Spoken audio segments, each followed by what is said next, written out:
Hello everyone, I'm the DreamTeller and I'm here to help you today.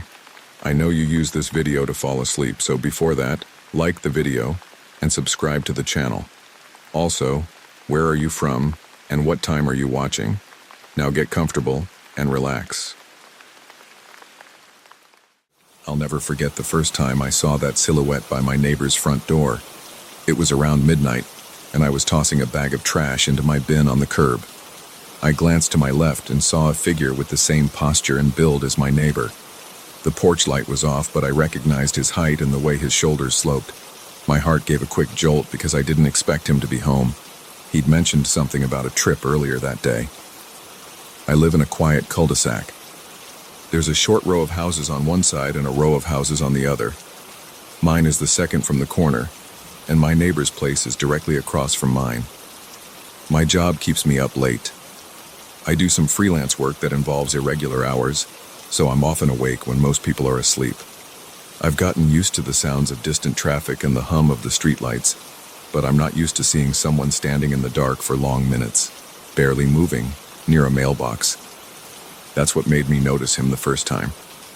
I looked away to close my trash bin, then looked back, but the porch was empty.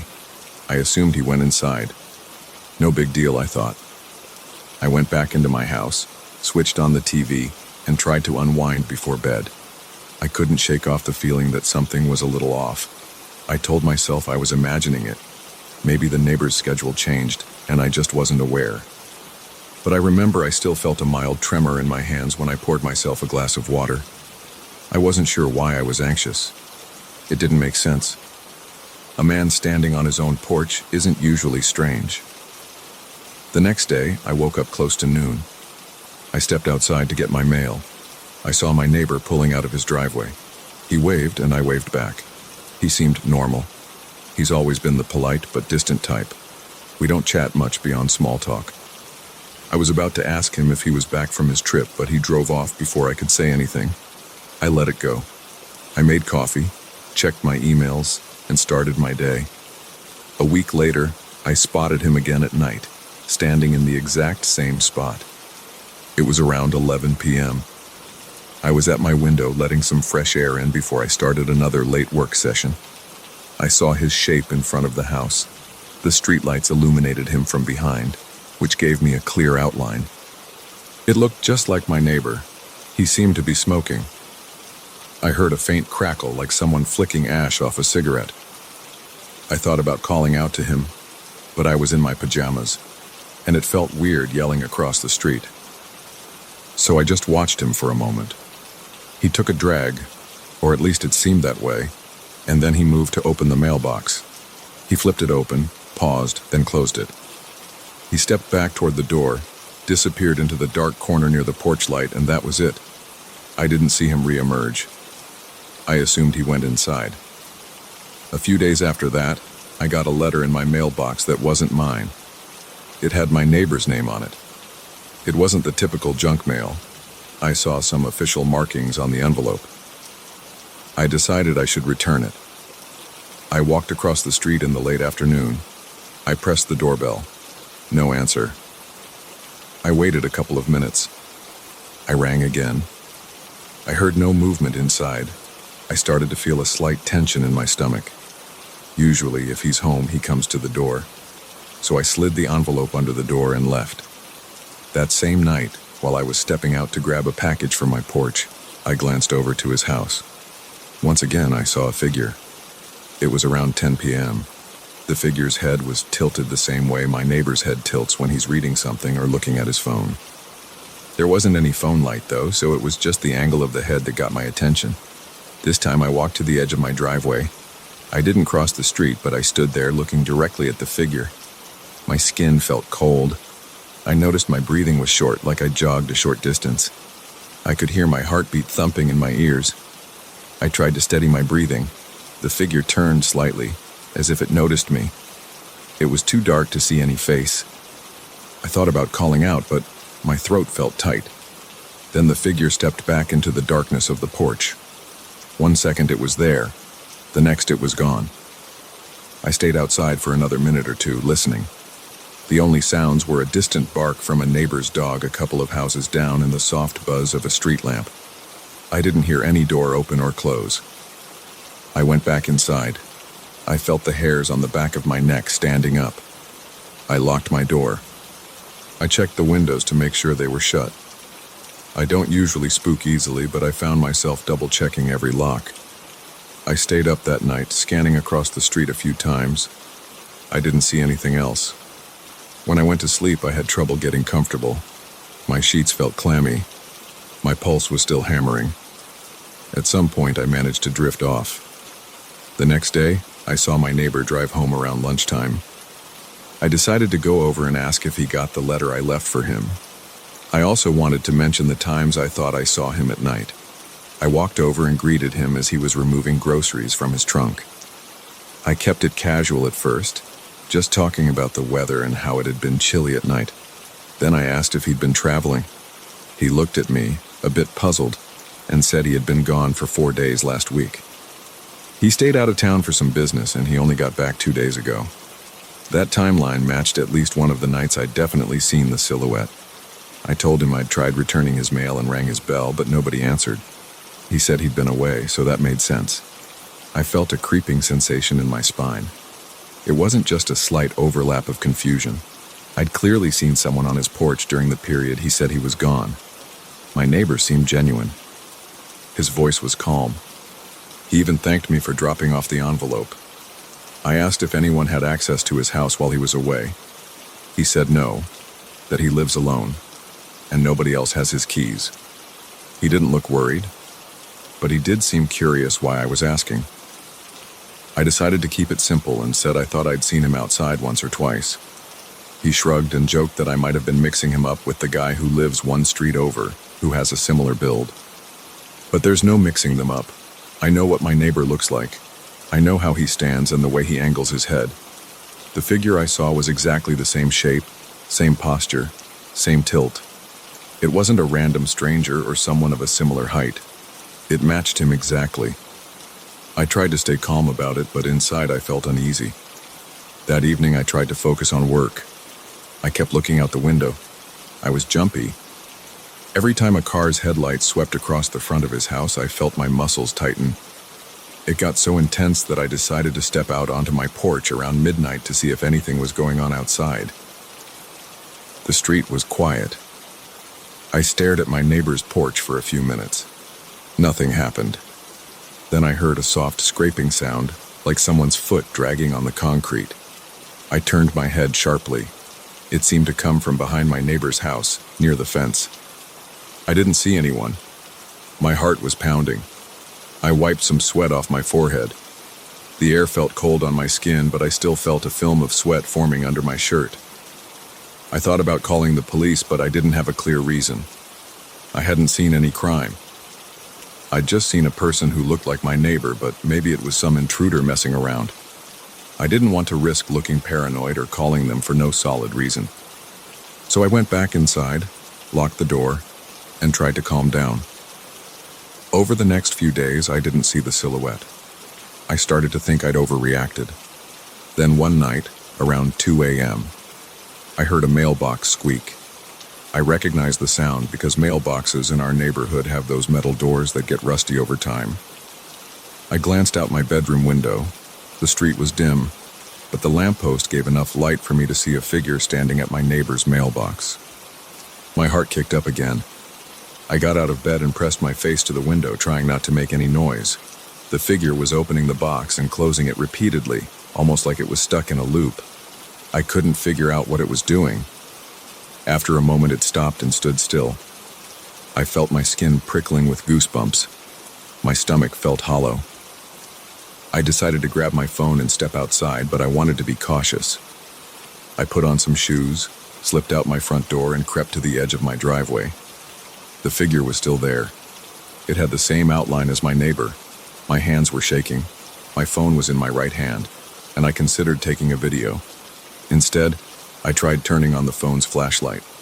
That's when the figure turned its head in my direction. I froze. For a few seconds, I just held my breath. Then the figure retreated behind the porch. It moved fast, like it knew I was there. I stood in place, shining my flashlight across the street, but it didn't reach that far. I heard nothing else. It was quiet again. My legs felt weak, so I sat on the edge of my porch for a minute, staring at the house. I wanted to call my neighbor, but it was past 2 a.m. I didn't want to freak him out. Or maybe I did, but I just sat there uncertain. The next morning, I got up early and watched my neighbor leave for work. I jogged across the street and checked his mailbox. It was empty. I looked around for footprints, but the concrete walkway doesn't hold prints. Everything looked normal. I went back to my house and tried to focus on work again. I couldn't. My mind kept jumping to questions about who or what that figure was. Later that day, I caught my neighbor outside, rolling his garbage bin to the curb. I marched over, feeling nervous but determined. I asked him straight up if he'd been outside at 2 a.m. checking his mailbox. He told me he'd been asleep and had no reason to do that. He actually got annoyed and said he's not a sleepwalker or anything like that. Then he told me he has motion sensor cameras installed at his back door and the side of his house, but they don't cover the front porch fully. He offered to show me the footage to see if anything weird popped up.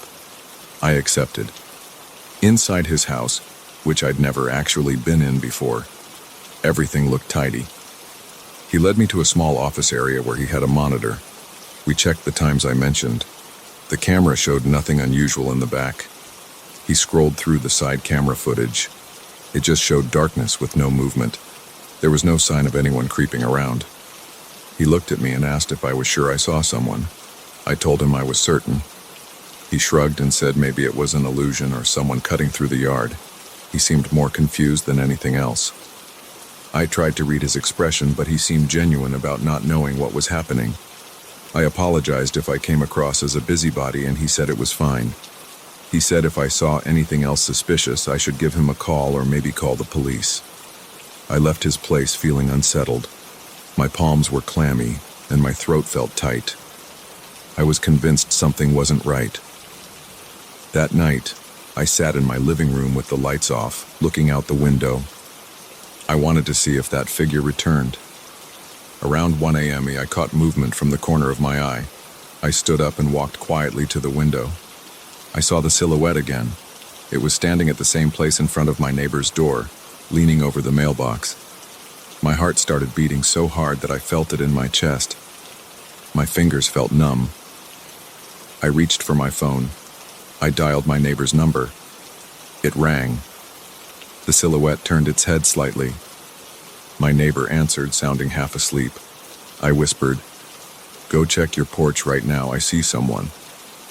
He said, "Okay, hold on." As I stayed on the phone, I watched his front door. About 10 seconds later, a light turned on in the hallway behind the door's glass panel. The silhouette remained there for a split second, then moved away. The door opened and my neighbor stepped out, holding his phone to his ear. I saw him wave his other hand around, looking for someone. But that shape was gone. There was no one there. I never saw it walk away or run off. It just vanished. My neighbor looked across at my house. I could see the confusion on his face. I stepped outside and called, "Did you see anything?" He said no. He sounded annoyed and a little on edge. I apologized again. He went back in. I felt foolish, but I knew what I saw. I went to bed that night with a tight knot in my stomach. I was sure something was messing with both of us. In the morning, I got ready for my day and tried not to dwell on it.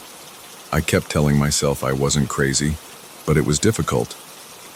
I noticed I was more jumpy in my own home. Every small noise made me glance at the windows.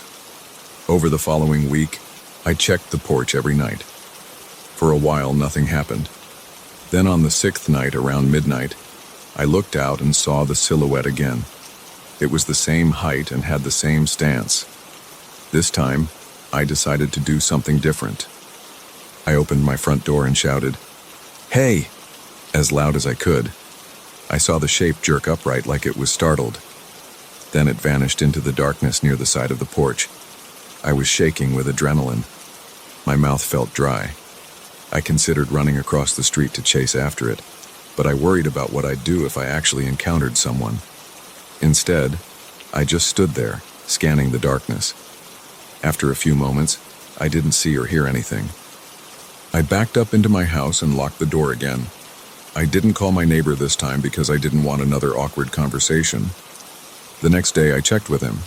He said he heard me shout but didn't get outside in time. He asked what happened. I told him I saw the same figure. He looked pale. He admitted that he didn't know what to think anymore. He joked that maybe he had a secret twin he never knew about. But I could tell he was rattled. We agreed to keep an eye on each other's properties and call if anything else happened. After that, it became less frequent. I caught sight of the silhouette only one more time. About a week later, again very late at night. I shouted again, and it disappeared. My neighbor eventually added a motion sensor light to his porch and put a camera there too. Since then, I haven't seen it. The tension gradually lessened, and life moved on. But the memory still gives me chills whenever I walk out to check my mail at night. I sometimes feel the back of my neck get stiff, and I'll glance around, half expecting to see that shape again. My neighbor and I aren't exactly friends, but we're more familiar now. Sometimes I'll see him in daylight and he'll nod to me or say hello. We don't talk about the silhouette anymore. I sense it still bothers him, but neither of us knows what to do about it. It feels like something beyond a casual explanation. I don't have a perfect ending to this story. It just happened, and we both lived with the weirdness for a while.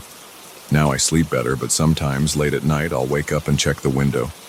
I still half expect that figure standing by the mailbox with the same tilt of the head, looking just like my neighbor. It's quiet now, though. No sign of it for weeks. But I can't say it's gone for good. The memory keeps me alert. I keep my phone by my side and my locks secure. This street used to feel so ordinary. Now it has this edge of mystery I can't quite shake off. If I ever see that figure again, I'm not sure what I'll do. But I'll be ready to shine a light straight at it and confront whatever stands on that porch. And if my neighbor's double shows up again, I'll make sure there's proof this time. Until then, I can only wait.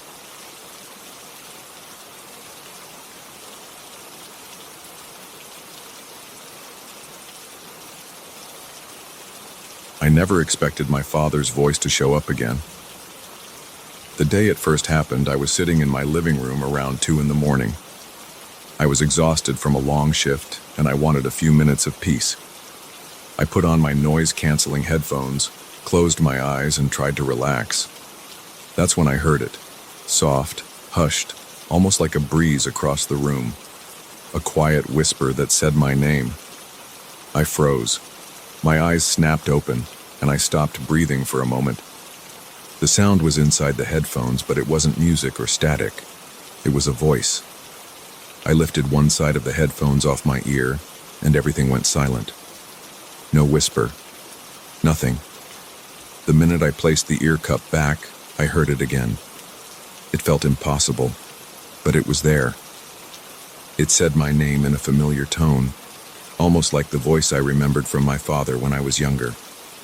But my father was gone. He died years ago. There was no way this was real.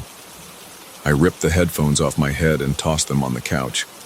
My heart pounded so hard I could barely think. The living room felt hot, even though the AC was running. I walked around to the window, pressed my palms against the glass, and just tried to slow my breathing. After a minute or two, I picked up the headphones again. I put them on, expecting to hear the same sound. Instead, there was only silence. I sat there for a while, eyes flicking around the room, scanning the shadows by the TV stand and the corners near the sofa. Nothing moved, and no one was there. I chalked it up to exhaustion and decided I should probably get some sleep. But it happened again the next night. I had the headphones on and was listening to some calming ambient tracks. Suddenly, in the middle of a track, the music faded, and I heard a whisper. It was so faint that I almost missed it. Then it started saying disjointed words. I could swear it was something like "come here" or "listen," but I couldn't fully catch it. It didn't last long. Then the music came back as if nothing had happened. I took the headphones off. Once again, total silence outside. My body broke into a light sweat, and I felt goosebumps run up my arms. I turned all the lights on in the living room and stayed up until it got bright outside. Over the next few days, I tried not to think about it. I went to work, came home, and avoided using those headphones. But around a week later, I was tired and I wanted to relax again. This time, I thought I would try my headphones with some random device in my bedroom. I closed the door, turned out the lights, and sat on the edge of my bed scrolling through my phone. I connected my headphones, put on a white noise app, and closed my eyes. A few seconds passed, and then I heard my name in the same faint whisper. My entire body tensed up. The whispering got a bit louder and repeated a few words. It sounded like stay or wait, and I'm sure I heard help once. My hands started shaking. I yanked off the headphones. Immediate silence. I tried telling myself I was probably just tired or dreaming, but it was too consistent. The voice had the same tone every single time. It sounded eerily like my father. There was a soft rasp in his voice when he was alive, and I heard that same rasp in these whispers. I needed to test it more directly, so I waited until the next night and tried my phone with a different pair of noise-canceling headphones, my old backup set that I rarely used. I sat in the kitchen, turned off every appliance I could so there was no hum from the fridge or anything else, and put them on. After a few minutes, there it was again. It was faint, but I caught it. A whisper, a soft exhale, calling my name. It made my skin crawl. I looked at the time on the stove clock. It was around 2 in the morning. I started to notice a pattern. It only seemed to happen when I was really worn out, especially late at night. It was almost always around 2 or 3 in the morning. Sometimes I tried to stay up on purpose just to see if it would happen again. It always did. The voice would say my name or utter random phrases that made no sense. Sometimes I'd catch a few words. Other times, just my name repeated over and over. Each time, as soon as I took off the headphones, everything stopped. No sound in the room at all. I began to worry that I was losing my mind. I scheduled an appointment with an audiologist to check my hearing. The tests came back normal. I told the doctor I was experiencing random sounds, but I didn't go into detail about the voice or how it sounded like my father. I could tell the doctor thought it might be stress or fatigue. He recommended more rest and maybe less headphone usage. I didn't argue. I just nodded and left. For a couple of weeks, I tried to avoid the headphones altogether. I watched TV without them, listened to music from a speaker, and tried not to isolate myself too much. I figured if it was some strange glitch, it would go away. But it didn't. Whenever I got tired enough and decided to try the headphones, maybe late in the evening after a rough day, I would still hear it. The whisper never failed. Sometimes it came after only a minute or two of silence. Other times it sneaked in after 15 or 20 minutes of music or white noise, and it always vanished when I removed the headphones. After a month of this, I started feeling anxious whenever night came. The second I'd see the clock edging toward midnight, I'd feel a knot in my stomach. My hands would get clammy. I'd pace around my apartment, flipping lights on, then off, trying to calm down. But there was a strange pull, too. Part of me wanted to hear the whisper again. Part of me hoped I'd catch a full sentence, maybe something that would make sense. Because that voice wasn't just anyone's voice. It sounded like my father. Sometimes I'd try to speak to it. I'd whisper back, but it never answered in real time. It would just repeat bits and pieces like an old recording that didn't fit together. There was one night when it seemed louder. I remember it clearly because I was in the bathroom, brushing my teeth with the headphones playing some ambient track. I had them on just to drown out my noisy upstairs neighbors. I wasn't even thinking about the whisper. Then, all of a sudden, it burst into my ears, louder and more intense than before. It said something that sounded like "help me" or "help." My heart rate shot up. I spit out the toothpaste, nearly dropped my brush, and almost tripped over the bath mat. My mouth went dry and my forehead was slick with sweat. I yanked off the headphones and stared at my reflection in the mirror. I could see the wild look in my eyes. My lips were parted and I was breathing hard. I remember thinking I looked half crazed. I tried to calm down, but my mind wouldn't stop racing. I ended up grabbing my phone and searching for any rational explanation. Maybe interference, maybe some radio signal. But I found nothing convincing. Even if it was interference, why would it say my name? Why would it sound like my father? None of it made sense. I felt cornered by this thing, whatever it was. One night I decided to record it. I opened my laptop, plugged in my headphones, and set up an audio recording program. I sat on my couch, turned on the noise-canceling feature, and waited. I tried to keep my eyes open, but I was so tired that I began to doze off. Then I heard the whisper again. It was so close that I jerked upright. I tried not to move too much, hoping the recording would pick it up. It kept repeating a few words in a raspy tone, but I couldn't piece them all together. Something like, I'm here. Help. My chest tightened. I pressed stop on the recording and immediately removed the headphones. Silence again. My hands trembled as I played back the audio. All I heard in the playback was soft static. The whisper wasn't there. It didn't record. I tried boosting the volume. Nothing. It was as if the whisper existed only for me and not for any device to capture. That discovery shook me even more. I remember pacing around my apartment, lights blazing, curtains drawn. I felt like the walls were closing in. My body was exhausted, but my mind was on high alert. I locked every window and door, even though that made no sense. I guess I just wanted some control. Eventually, I lay on the couch without the headphones, trying to slow my breathing. Hours passed before I slept. At work the next day, I could barely focus. My boss asked me if I was feeling all right. I lied and said I was fighting off a cold. I drank coffee after coffee, but I still felt the weight of what happened the night before. I felt like I was walking around in a fog. All I could think about was that whisper, that unmistakable sound of my father's voice calling my name, asking for help. I wondered if I should speak to a therapist or someone who dealt with auditory hallucinations. But I couldn't shake the idea that this wasn't just in my head. It felt too real. One weekend, I invited a friend over to hang out, watch a movie, and maybe help me test the headphones. I was determined to see if someone else could hear it. We waited until around 2 a.m, which was when the whispers usually happened. I told my friend to put on the headphones and listen to silence or some quiet track. I watched him carefully. He sat there for a while, eyes closed. But after a few minutes, he shrugged and pulled them off. He said he heard nothing out of the ordinary. No whispers. We tried the same thing with another set of headphones. Same result. He didn't hear anything. After he left, I was alone again. As soon as I tried the headphones, the whisper returned just like before. Soft, raspy, insistent. It repeated words I couldn't fully understand. My pulse quickened and my breath grew shallow. I took the headphones off, feeling numb and sick to my stomach. There was a night when I tried to endure it longer than usual. I wanted to see if the whispers would become clearer over time. I sat in my bedroom with the lights off, headphones on, and waited.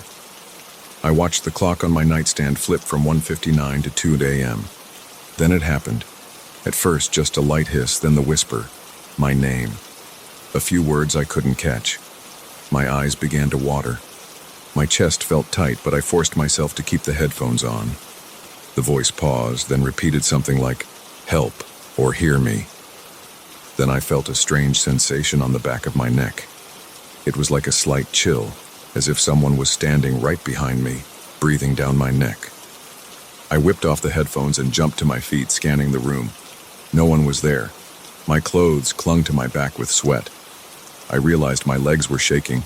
My heart was hammering so hard that I could hear my pulse in my ears. I noticed I was gripping the headphones so tightly that my knuckles were turning white. I had to sit down on the floor to steady myself. At that point, I decided I needed a break from my apartment. I packed a small bag and drove to a friend's place out of town. I told them I just wanted a weekend getaway. I didn't mention the whispers. I left my headphones in my trunk. I spent 2 nights there. I felt normal. No voices, no strange experiences. I slept better than I had in weeks. But when I returned home, the sense of dread hit me the moment I walked back inside. The place felt too quiet. The air felt still. That night, I tried to avoid using the headphones, but I couldn't keep away from them. Part of me was curious, and maybe part of me hoped it had stopped. Around midnight, I sat down on the couch, took a deep breath, and put them on. My hand trembled as I powered on the noise cancellation. At first, there was nothing but silence. Then, as the clock neared 2 a.m., I heard it again. My name, quiet, but clear. My stomach twisted. I felt like I might throw up. The whisper repeated itself. I whispered back, "What do you want?" No response, just static and faint, jumbled words. My throat felt tight, and my eyes stung with tears I was holding back. I sat like that, headphones on, heart pounding, until I couldn't stand it anymore. I snatched the headphones off and flung them onto the coffee table. Then I slumped forward and buried my face in my hands. Since then, I've tried living with it. It's not every night, but it happens often enough. I don't have an explanation, and every test or recording I attempt leads nowhere. I've tried different devices, different rooms, even different apartments when I travel. If it's after midnight and I'm worn out, there's a chance I'll hear it. The whispers call my name, repeating fragments of phrases in my father's voice. I can't get rid of it, and I can't prove it to anyone else. It only shows up when I isolate myself with noise-canceling headphones at that late hour, like it's waiting for me in the darkness. And that's the truth of it.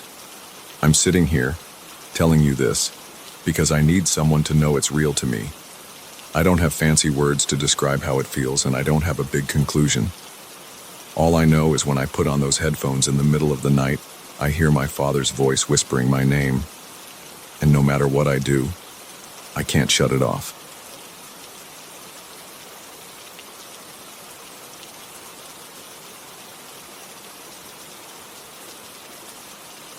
I'm sitting in my living room at 2 a.m. staring at my sofa. My heart is beating fast and I'm gripping the armrests of my chair. The lights are off, and the only glow comes from the television. I can't concentrate on the movie. I'm too busy watching that spot on the couch, the same spot that freaked me out last week.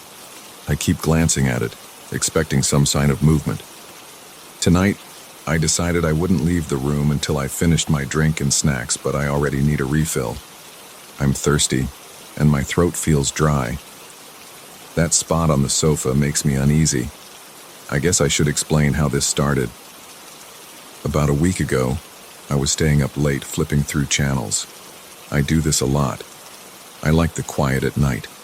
The building is peaceful, and the neighbors make less noise after midnight. I got hungry and went to the kitchen to grab a bag of chips and a soda. It took me maybe a minute or two. When I came back to the living room, I noticed the center cushion of my sofa. It looked pressed down, as if someone had been sitting there. The shape was clear. I walked over and put my hand on it. It was warm. That freaked me out right away. The seat felt as if a body had been there only seconds before. I glanced around the room, but there was nobody else in my apartment. I tried to brush it off at first. I thought maybe I had just gotten up and left a warm spot behind. But I usually sit on the right side of the couch, not the center. I don't remember sitting in the center that night. It was strange. I walked around a bit, paced back and forth, then sat down in my usual spot. My show was still playing, so I forced myself to stop thinking about it. It's easy to doubt your own memory late at night. I figured maybe I just forgot where I had been sitting. The next night, the same thing happened. I had been watching a show until around 1 a.m. I went to grab a glass of water and a few cookies.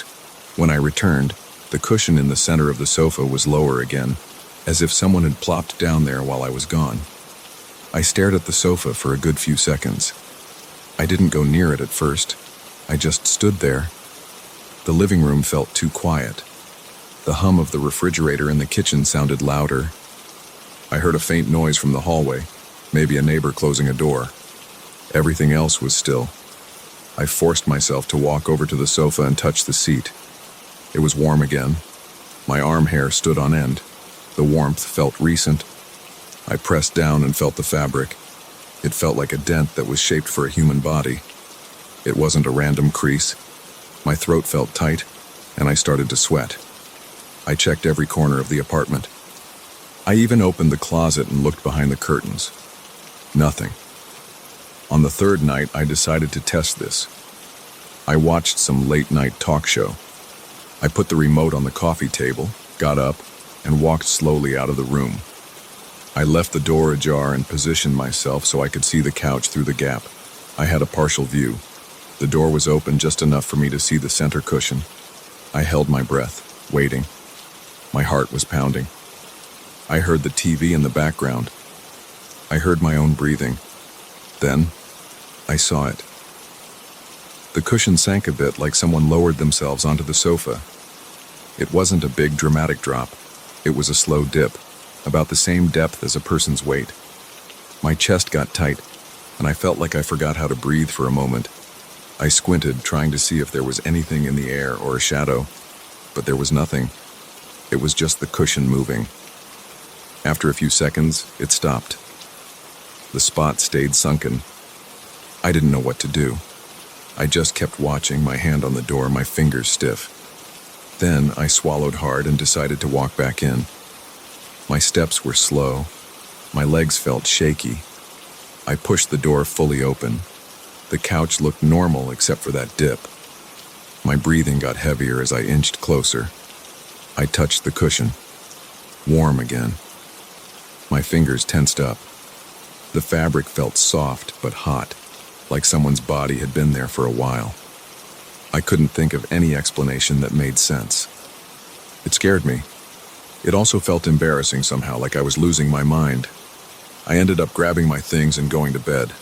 I didn't watch another minute of TV that night. The next few nights, I tried different approaches. One night, I set up my phone to record video while I left the room. I put the phone on a shelf facing the sofa. I turned off the overhead light so it wouldn't reflect on the phone's camera. Then I walked out. I left for maybe 2 minutes. When I came back, I checked the video. I saw nothing. The cushion didn't move on camera. It stayed normal. I felt relieved for a moment, thinking maybe it was over. But that night, when I actually got up for a bathroom break, the cushion had that same dip again when I returned. My phone wasn't recording that time, so I had no proof. I tried to record again, but it didn't happen when the camera was pointed at it. I felt frustrated and uneasy. I started paying more attention to the noises in my apartment. I listened for footsteps on the floor or the sound of the couch squeaking, but I never heard anything. The cushion would simply sink at random times when I left the room. It never happened when I sat right there or when I watched from across the room. It only happened after I left. I began to think about my routine. Maybe it was something I did, but there was no pattern to it, except it happened late at night. Every time I went to the kitchen or the bathroom or my bedroom, I returned to see that seat depressed. I tried to ignore it and watch my movies as usual. I even started sitting in the center cushion sometimes, forcing myself to occupy that spot. It felt odd.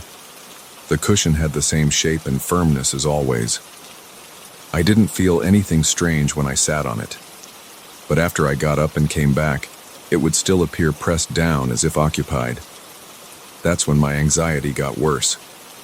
I felt nervous in my own home. I started looking over my shoulder every time I moved from one room to another. At night, when I turned off the TV, I felt a cold rush in the hallway, even if the temperature was normal. A few nights ago, I decided to spend less time in the living room. I tried watching shows on my laptop in my bedroom, but around midnight, I got bored with the smaller screen, so I returned to the living room. I told myself I wouldn't leave once I sat down. I brought enough snacks, drinks, and anything I might need so I wouldn't have to get up. I sat there for about an hour, flipping channels. My eyes kept drifting to the center cushion. Nothing happened while I was in the room, but eventually, I had to use the bathroom.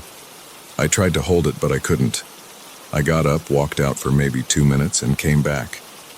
Of course, there it was again. That cushion was pressed down. I felt a rush of anger and fear. I walked right over and slapped the cushion with my hand. It popped back to its normal shape, but the spot was still warm. My head felt hot. My stomach was in knots. I said out loud, "Who's there?" My voice sounded shaky. I stood still, waiting for something to happen. Nothing did.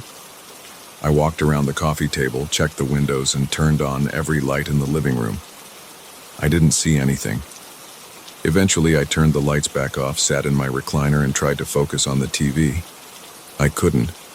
My mind kept racing. I kept glancing at the couch. I started sleeping with the bedroom door locked after that. I don't know why. It's not like a lock would stop something that can sit on my sofa without being seen. But it made me feel a little better. During the day, I tried to forget about it. I worked, talked on the phone with a friend, and went for a walk in the neighborhood. But at night, when I turned on the TV, I felt uneasy again. One evening, I invited a close friend over. I didn't tell him the full story at first. I just said, "Let's watch a movie." We sat on the sofa, talked about random stuff, drank some soda, ate some pizza. Around 11 p.m., I got up to take the empty pizza box to the kitchen. I took my time, half hoping something would happen in front of my friend. But when I got back, the cushion was normal. My friend didn't notice anything strange. I felt frustrated. I walked back to the kitchen again after a few minutes, then returned. Still, nothing. I started feeling like I was losing my mind. Eventually, my friend left, and I was alone again. The moment I was alone and left the room, I came back to see the cushion pressed down. It was as if it was mocking me. I ran my hand over it again. Warm. My heart started pounding. I felt a chill on my neck, and I stood there confused. I turned off the TV and went to bed. I couldn't stand looking at that couch anymore. Last night, I decided to confront it directly. I set up a chair across from the couch. I shut off the TV and sat in the dark, facing the sofa with only a small lamp behind me. I stayed there for at least an hour, not moving. I listened to the buzzing of the lamp, the occasional sound of a car outside, and the slight creaking of the building. Nothing happened. I got tired and annoyed. I stood up, walked out of the room, and waited in the hallway for a moment. Then I peeked in. The cushion sank a few inches. I felt my knees tremble. I gripped the wall with one hand, took a deep breath, and marched back in. My hands were shaking. I felt my pulse in my temples. I stared at the couch for a while, expecting to see it rise up or something else. It stayed sunk down. I walked over and pressed my hand into the indentation. Warm as usual. It felt like a real body's warmth. It wasn't faint or mild. It was strong, like someone had just been sitting there. I moved around the sofa. I even lifted the seat cushions, checking for a heating element or something mechanical. There was nothing. The inside of the couch was empty except for the usual foam and springs. I put everything back in place. Then I paced around the living room. My bare feet felt cold on the floor. I wanted to leave the apartment, but I also felt determined to figure it out. It was after 3 in the morning by then, and I was exhausted. Tonight I'm here again. I'm in my recliner. The TV is on mute. I keep staring at that center cushion. My stomach is tense. My arms feel tired. My eyes sting from staying up so late all these nights. I still have no idea what's going on.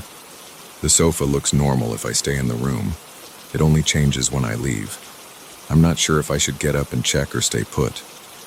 Part of me wants to pick up my keys and walk out the door, but this is my home. It feels wrong to leave because of some invisible presence on my couch. I stand up now, holding my empty glass. My mouth is dry. I want some water. My mind is racing, thinking about what will happen if I go to the kitchen, but I'm thirsty. I take a few steps, then glance back. The cushion is still smooth. I walk to the doorway and look over my shoulder one last time. Nothing. I step into the kitchen and fill my glass. The water tastes good, cold on my tongue. My hand is shaking a little, causing the water to slosh. I wipe a drop from my chin. My heartbeat is pounding in my ears. I walk back to the living room. My eyes go straight to the couch. The center cushion is depressed again. My chest tightens. I feel that familiar dread. I walk over and kneel down. I place my palm on the cushion, pressing it gently. It's warm. My face is hot and I feel sweat on my forehead. I swallow hard and stand up. I look around the room. It's empty. There's no one here, but it feels like someone else is with me. I'm not sure how many more nights I can put up with this.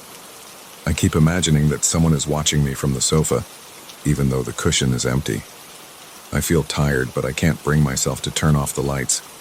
I might leave the lamp on all night. For now, I'm standing here looking down at that warm indent. My body feels tense. My hands are clammy. I don't know what's going to happen tomorrow night or the night after, but I do know one thing. That cushion will probably sink again the next time I walk away, and I'll still be here trying to convince myself I'm not going crazy.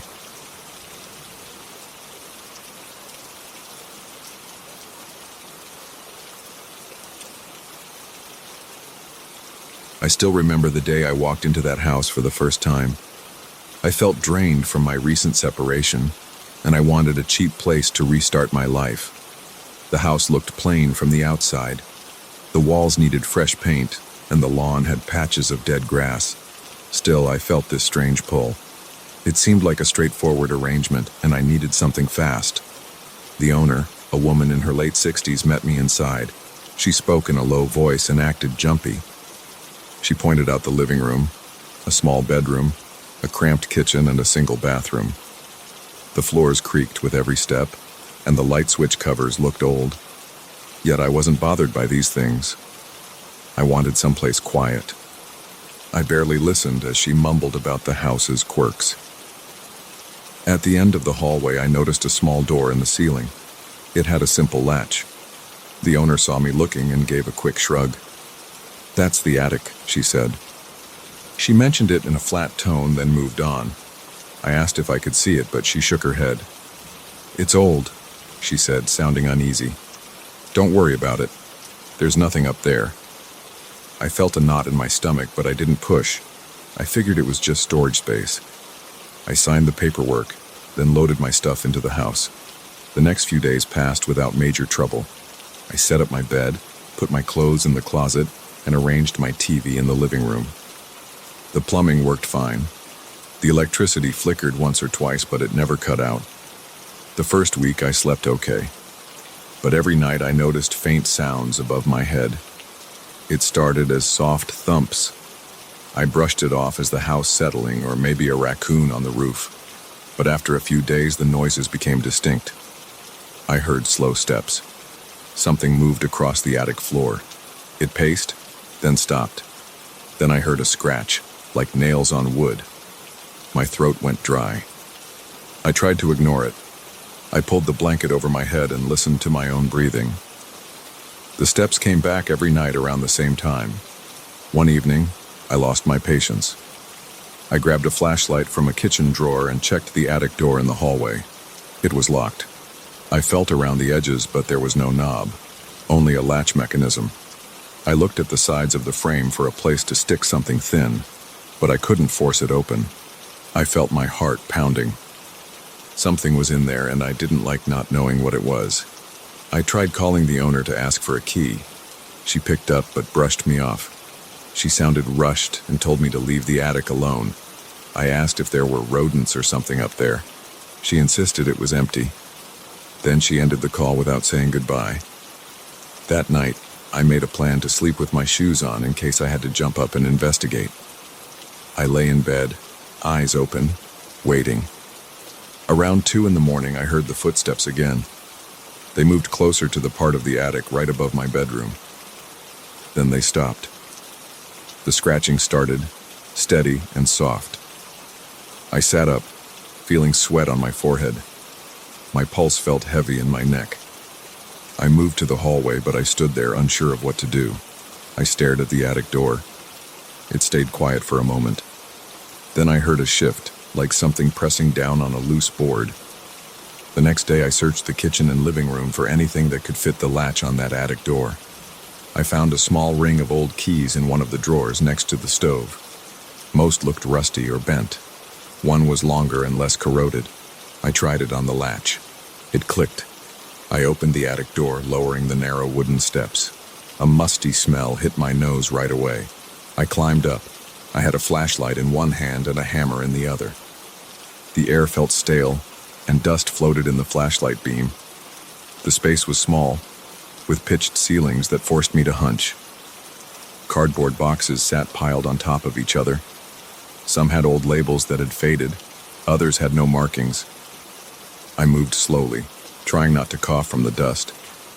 My skin crawled with a sense of being watched, but the attic was silent. I opened a few boxes near the entrance. I found old clothes, letters, and random knickknacks. Then near the far corner, I saw a box with a cracked lid. Inside it, I found an old album wrapped in a torn cloth. The album was thick and heavy, with a worn cover. I flipped it open under the flashlight. The photos were black and white, some with corners that had peeled away from the pages. At first, they looked like family gatherings or something similar, but I noticed details that made my stomach tense. People stood in a circle. They wore matching robes with hoods. Their faces were mostly hidden. In one photo, a person had their hood pushed back. Their head was shaved and their eyes seemed focused on the camera. It felt unsettling, though the image was small and grainy. Another photo showed the group gathered around a table. They had some large object on it. I couldn't see it clearly. The angle was odd, and the photo had a blur along the edge. But I saw shapes that looked wrong. My hands shook. I placed the album back in the box and backed away. I decided to leave the attic. Before I went down, I heard a creak behind me. I turned with the flashlight, but nothing moved.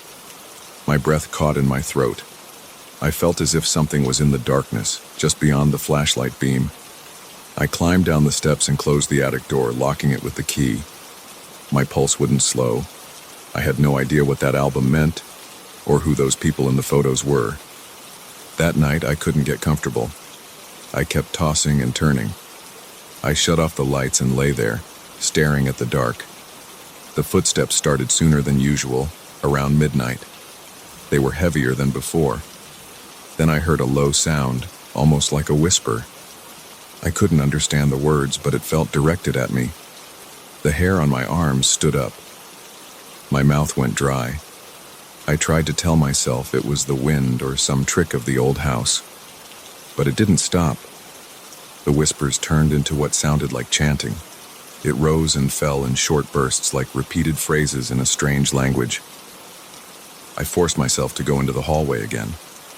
My body felt stiff, but I raised my eyes to the attic door. The chanting stopped.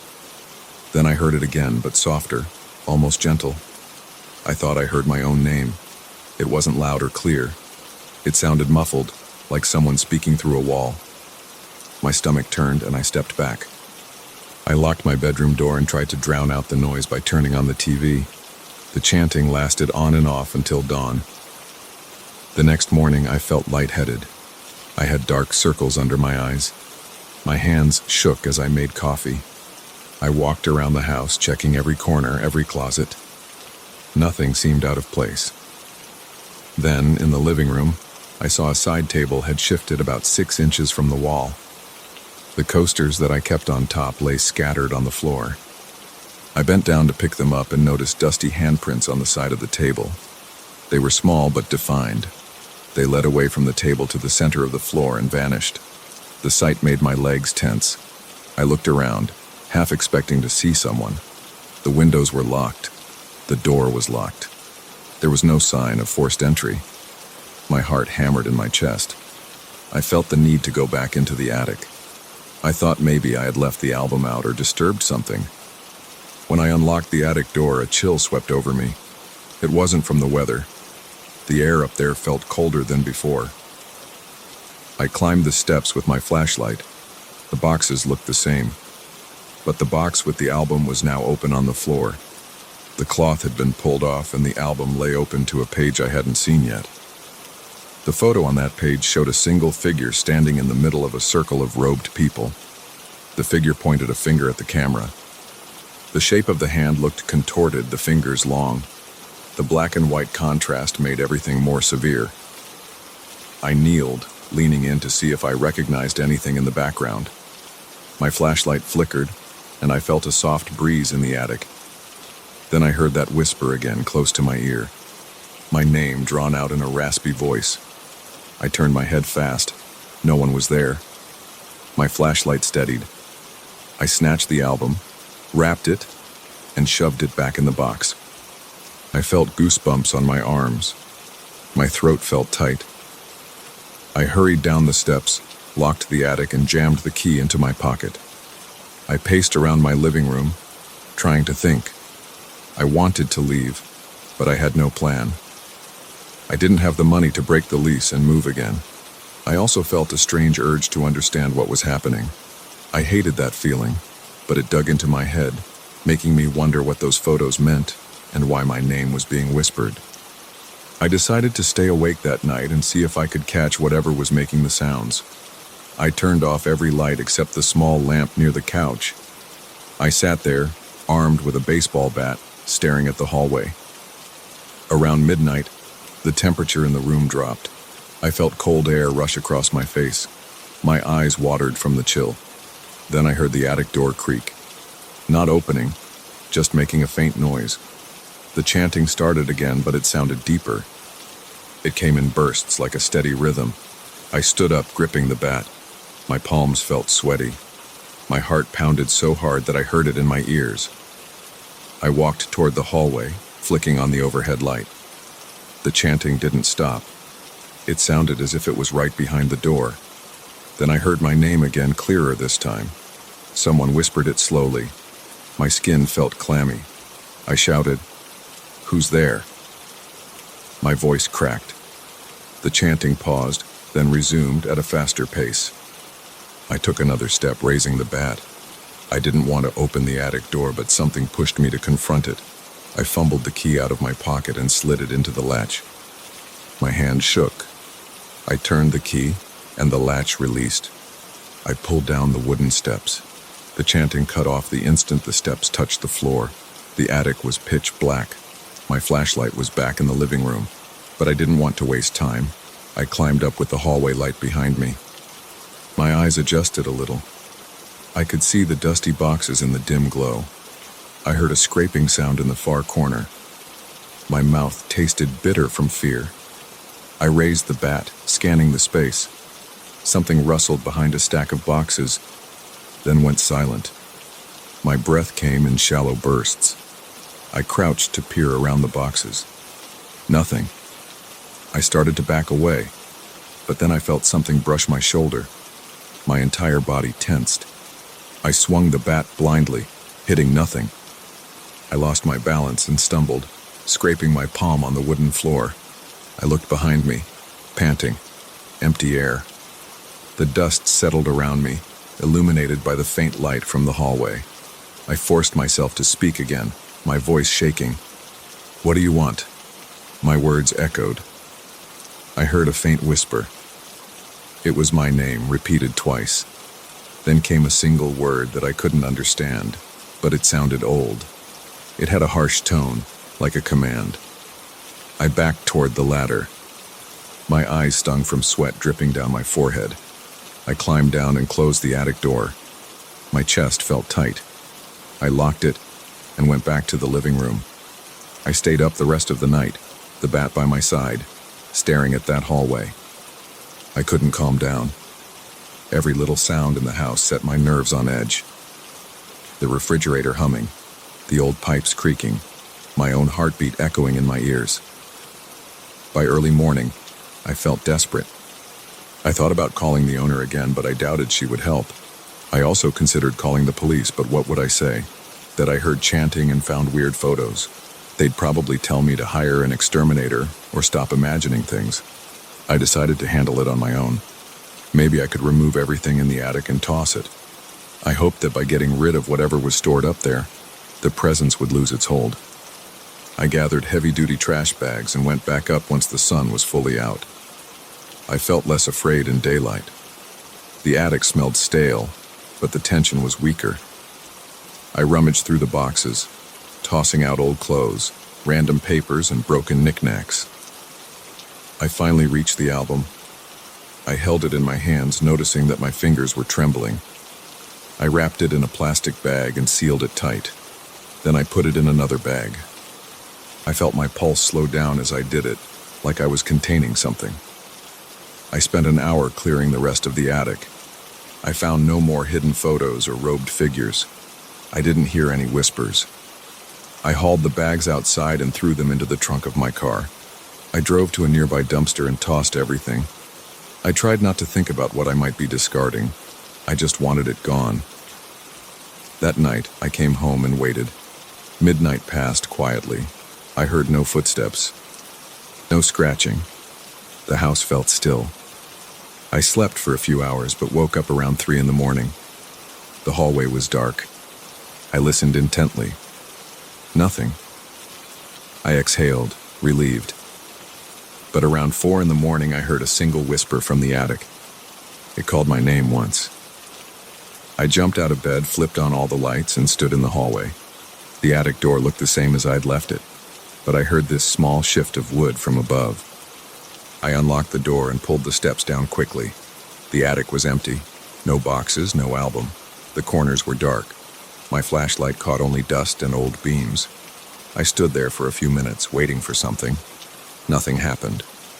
I closed the attic and went back to bed. It's been days since that last whisper. The atmosphere still feels tense, though.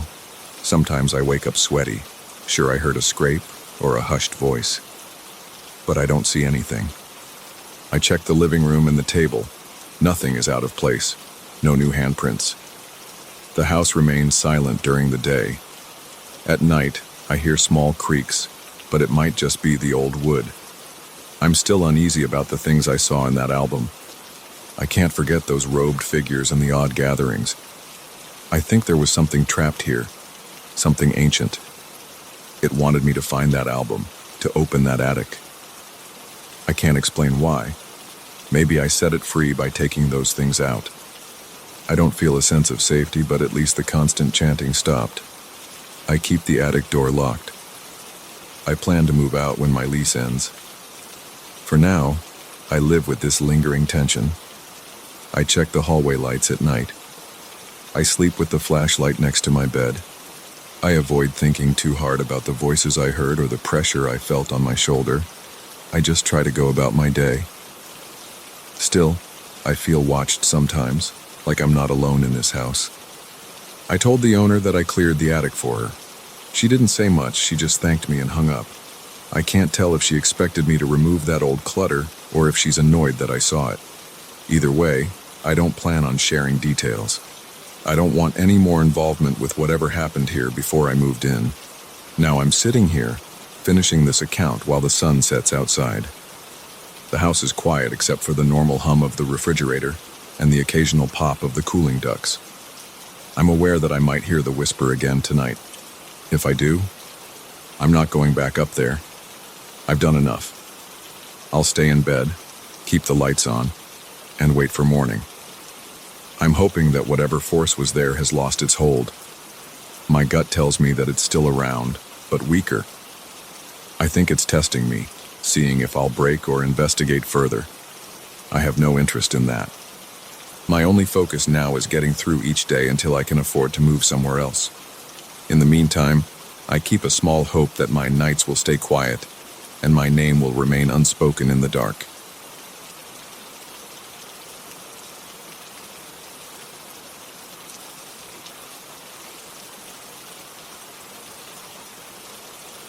I'm telling this straight. I was alone in that hotel bathroom in the middle of the night, and I heard knocking from behind the mirror. There's nothing there but pipes and concrete. That sound froze me. It was steady, like knuckles tapping twice on a hollow surface. I flung the bathroom door open, half expecting someone to be messing around, but the room was empty. My heart was going nuts in my chest. This wasn't normal. It felt too real to ignore. And that's just the start of everything that went wrong that week. My name is Daniel. I travel a lot for work. Consulting, meetings, site visits. Most of the time, hotels feel the same. You check in, you drop your bags, you shower off the plane ride or the drive, and you try to relax enough to get some sleep. I'm used to the random noises you get in hotels. Sometimes you hear a neighbor's TV or people talking in the hallway. I'm also used to older pipes making weird creaks. But that night I had never heard such a distinct, intentional sound. Knock knock, almost polite, as if someone was asking to come in. I had checked into this place around midnight. My flight got delayed, and by the time I got my rental car, I just wanted to crash. The front desk guy was polite but tired. There was a dull hum of lights in the lobby, and no other guests around. After I got my key, I headed up to the room, threw my luggage on the floor, and went straight for a hot shower. I was exhausted. The bathroom was small with a standard sink, a decent mirror, and a tub behind a shower curtain. The door had a simple lock. I turned the water on, waited until it got hot, and then locked the bathroom door from the inside. It was a habit, something I always do in hotel bathrooms for privacy. The walls were white, and I could see a little rust around the metal fixtures. Steam fogged up the mirror in seconds. I felt my body relax under the water. I was rinsing shampoo out of my hair when I heard it. At first, I thought it was some random pipe noise, but it was too deliberate. Tock tock. 2 quick knocks. I stood there with water running down my face. I turned off the shower. My ears strained for any follow-up. I glanced around. The shower curtain swayed a bit from the shift in air, but nothing else seemed strange. I opened the curtain just enough to see if anyone was messing with the bathroom door. The handle wasn't moving. The door was still locked. My heart pounded, but I tried to stay calm. I figured maybe it came from the next room. Hotels have thin walls, so maybe it was a neighbor. I turned the water back on. After a few seconds, I heard it again. Tock tock. It was against the wall with the mirror. I shut off the water for the second time, then listened so hard I could feel pressure in my ears. The steam in the bathroom felt suffocating. I stepped out of the tub, water dripping everywhere. I grabbed a towel, but I didn't even try to dry myself off. I just stood there staring at the mirror. There was nothing behind me. The reflection was just me, the tiled walls, and the soft glow of the single light fixture above the sink. No movement, no shadows. My chest felt tight, and I reached for the bathroom door lock. I flipped it open quickly. I yanked the door open and looked out into the main part of the room. The bed was unmade, the TV off, my suitcase on the floor. There was no sign that anyone had entered. I stepped into the room, dripping water, leaving footprints on the carpet. It was silent. I checked the hallway outside. Empty. No one in sight. I admit I felt a little silly and spooked. I dried off, threw on a pair of boxers, and sat on the edge of the bed. I listened for any random noises, but the place was quiet. I got back up and walked around the room. I felt the walls, knocked on them with my knuckles. It all sounded solid, nothing hollow or suspicious. Part of me wanted to blame old plumbing or something like that, so I decided to just shrug it off. I turned on the TV, found some random late-night talk show, and let it play in the background. I stayed awake for another hour, hoping I'd just pass out from exhaustion. Eventually, I fell asleep. Nothing else happened that night. But the next day, I woke up feeling off. The memory of that knocking kept popping into my head while I got ready for my morning meeting. I showered again, but left the bathroom door unlocked. No strange sounds. I checked out the bathroom mirror more closely before I left the room. It looked normal, just an average mirror with a frame. I tapped on the wall behind it, which was now cold to the touch. It sounded solid. I didn't figure out anything unusual. That day, I tried to focus on my work obligations. Meetings, coffee, more meetings, documents to sign. I pushed the memory of the knocking out of my mind, but as the evening rolled around, I started feeling uneasy. I realized I was nervous about going back to that room. Normally, after a long day, I'd look forward to a soft bed and a hot shower, but I couldn't relax this time. I grabbed a quick dinner at a nearby place and made sure to stay out a bit later than usual. I wanted to go back when I was really tired, hoping I'd just crash without obsessing over weird noises. Around 11, I stepped into the lobby. The same front desk guy was there, and he gave me a small nod. I considered telling him about the knocking, but decided to wait. Maybe it was a one-time fluke. I took the elevator up, walked into my room, and turned on every light. It felt safer that way. I locked the main door, set the chain latch, then flipped on the TV. I thought about taking another shower but felt uneasy about locking myself in the bathroom again. I decided to brush my teeth and skip the shower. My plan was to just go to bed and get some sleep. At about 2 a.m, I woke up. I wasn't sure why. The TV was still on with the volume very low. My heart was racing, so I listened carefully. At first, I heard nothing but the faint TV chatter. I closed my eyes, trying to calm down. Then I heard a gentle tapping. It was the same sound. 2 knocks coming from the bathroom. I sat up so fast I felt a twinge in my lower back. My palms got sweaty. I stared at the closed bathroom door, which was slightly ajar since I hadn't locked it. The light was off in there. I could only see part of the sink. I waited. My throat was dry. I got out of bed quietly and walked closer to the bathroom door. I reached for the light switch, my hand shaking. I flicked it on. The bathroom lit up, looking the same as always. The mirror reflected the sink and the empty shower. The door was open, so there wasn't anyone inside. I stepped forward, listened to the wall. No more knocking. I stood there for a minute, my mind racing. Then I grabbed my phone and decided to ask for a room change.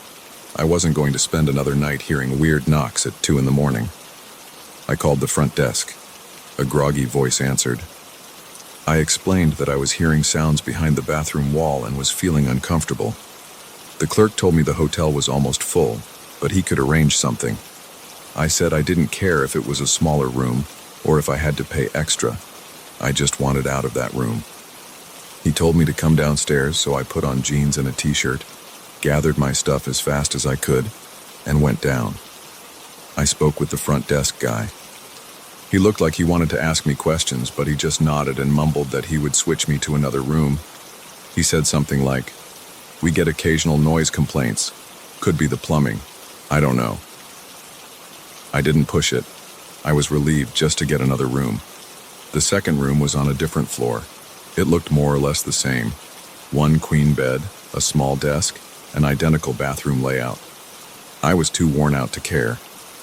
I thanked the clerk, went upstairs and set my stuff down. I felt safer knowing that maybe I'd left that weird noise behind. The rest of that night I slept better. No knocks, no odd sounds. The next day was busy again with work. I left early for meetings and got back around dinner time. I had a burger from the place next door and tried to push away the memory of the previous nights. But in the back of my mind, I still felt uneasy. I kept glancing at the bathroom door. My shoulders were tight and I couldn't relax. Around midnight, I finally decided to take a shower. I told myself it was a different room, so there was nothing to worry about. I closed the bathroom door but didn't lock it. I turned on the water and felt the hot steam envelop me. I shampooed my hair, rinsed, and started to feel calmer. Then I glanced at the bathroom mirror from inside the shower. The reflection was blurry from the steam, but I could see my silhouette. I thought about the knocks. My heart rate picked up and I tried to ignore it. I got out of the shower and toweled off. I stood at the sink, brushing my teeth. The mirror was fogged up, so I couldn't see my face clearly. Then I felt something like a vibration on the floor under my feet. I stopped brushing and listened. I heard a faint tap, like someone was knocking on a pipe that ran through the wall. It was so soft that I wasn't sure if I was imagining it. I spat out the toothpaste and leaned closer to the wall. I wiped the mirror with my hand to see if there was any movement behind me. Nothing. But then I heard it, clear as day. 2 knocks. It sounded exactly like the first room. Tock, tock. My stomach did a flip. I felt my skin go cold and my hair stood on end. My breathing got shallow. The difference this time was that it was softer, as if coming from deeper inside the wall. But it was the same pattern. I panicked. I spun around, yanked open the bathroom door, and rushed into the bedroom area. My heart was pounding so hard I could feel it in my neck. For a second I stood there in the middle of the room, dripping onto the carpet, wearing just a towel. I clenched my teeth, trying to decide what to do. It was late. I didn't want to call the front desk again and sound like a crazy person, but I also couldn't ignore it. My mind raced with different explanations: plumbing issues, old building, random noises. But it was too specific. It sounded like a knock, as if someone was behind the mirror, tapping to get attention. After a few minutes of pacing, I put on some clothes. I opened the bathroom door all the way. The light was still on and the mirror was still foggy. I waited, standing by the doorway, staring at the wall. My heart felt like it was in my throat. Nothing happened. The silence was heavy. I kept waiting. Eventually, I got tired of standing there, so I slowly backed out of the bathroom and went to sit on the bed. It was probably around 2:30 or 3 a.m. at that point. I felt wide awake. I was breathing too fast. I decided to watch some dumb show on my laptop to distract myself. I turned the volume up just enough to keep my mind off that echo in the back of my head. I sat there in bed, eyes flicking toward the bathroom every few minutes. I couldn't help it. My thoughts felt scrambled. I kept repeating to myself, "It's just pipes. It's just an old building." I must have dozed off at some point because the next thing I knew, my alarm was going off. It was 7 a.m., and I was supposed to meet a colleague for coffee. I dragged myself to my feet. I felt tired, anxious, and annoyed. I hopped in the shower quickly, got dressed, and forced myself to pretend nothing was wrong. All day, I kept thinking about that noise. During lunch, I decided to say something to the front desk on my way back in the evening. Maybe they would tell me if there was a known plumbing issue or some weird quirk with the building. So, after my last meeting, I stopped by the lobby. A different staff member was at the desk, a younger guy who was scrolling through his phone. I asked him if there were any known issues with the walls or plumbing. He gave me an odd look, like he knew something. Then he tried to brush it off. He said, "We sometimes get complaints about strange noises. I'm not sure what causes them. The building's old." He wouldn't make eye contact. He looked embarrassed. I pressed him a bit, asking if it was something serious. He shrugged and said, "It's not harmful or anything, it's just weird. Some people hear tapping at night." That made my stomach drop.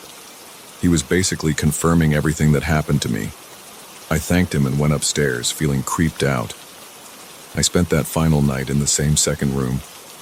I heard the knocking again around the same hour, around 2 a.m. It was quiet, but it was there. Tock tock, from behind the bathroom mirror.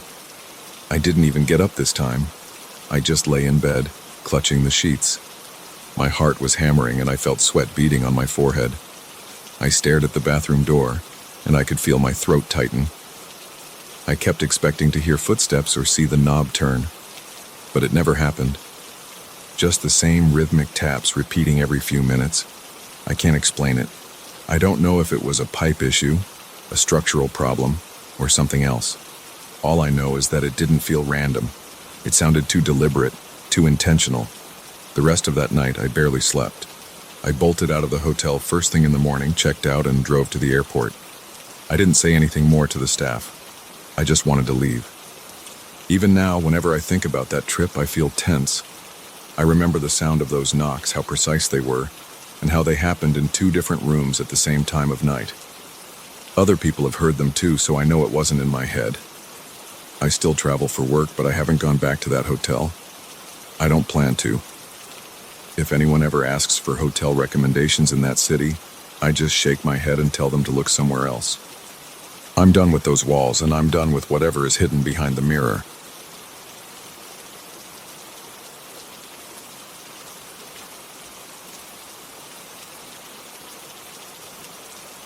I got home late that night and felt a strange chill the moment I turned my key in the front door. I hadn't had any drinks, and I wasn't coming from a place that would make me jumpy. I was just tired and wanted to take a quick shower before bed. But the instant the door clicked shut behind me, I heard a faint meow. It sounded like it was coming from outside, near the small window that leads to my basement. I froze, right there in the entryway, and listened again. Another meow, muffled but distinct. It wasn't the kind of stray cat sound you hear off in the distance. It was closer, almost like there was a cat right under my feet. My house is old, and the basement isn't very large. There's a tiny window at ground level that I usually keep closed. I like to keep it shut to prevent mice or insects from wandering in. When I realized the sound was near the basement, I walked over to my living room window, which looks out on the side of the house where the basement window is. I turned on the outside light, hoping to see if there was a cat lurking around. But I didn't see anything. The night was quiet, and the light revealed nothing but the edge of the lawn and a patch of bare dirt near that small basement opening. I went downstairs to check. The basement has a wooden door that creaks when I open it. The steps are narrow and I always have to duck my head to avoid hitting the low ceiling at the bottom. I flipped on the single light bulb that hangs from the ceiling. It's always dim, but it's enough to see the corners of the basement. Nothing looked out of place at first. My old boxes were stacked against one wall and my laundry stuff was in the corner. But then I noticed something on the floor, right by the far wall. There were wet footprints, but they weren't shaped like shoes or boots. They looked like small tracks with a kind of rough outline, as if a cat or a small animal had walked through mud and then padded around on my cement floor. I looked toward the wall where the footprints led. There was no door there, no window, no hole that I knew of. But the footprints stopped right at the bricks. I felt a tightening in my stomach, like I was seeing something I couldn't explain.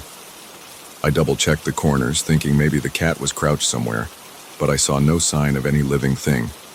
The tracks looked fresh, though, not dried out. The mud was still moist. I knelt down and touched one of the prints with my finger.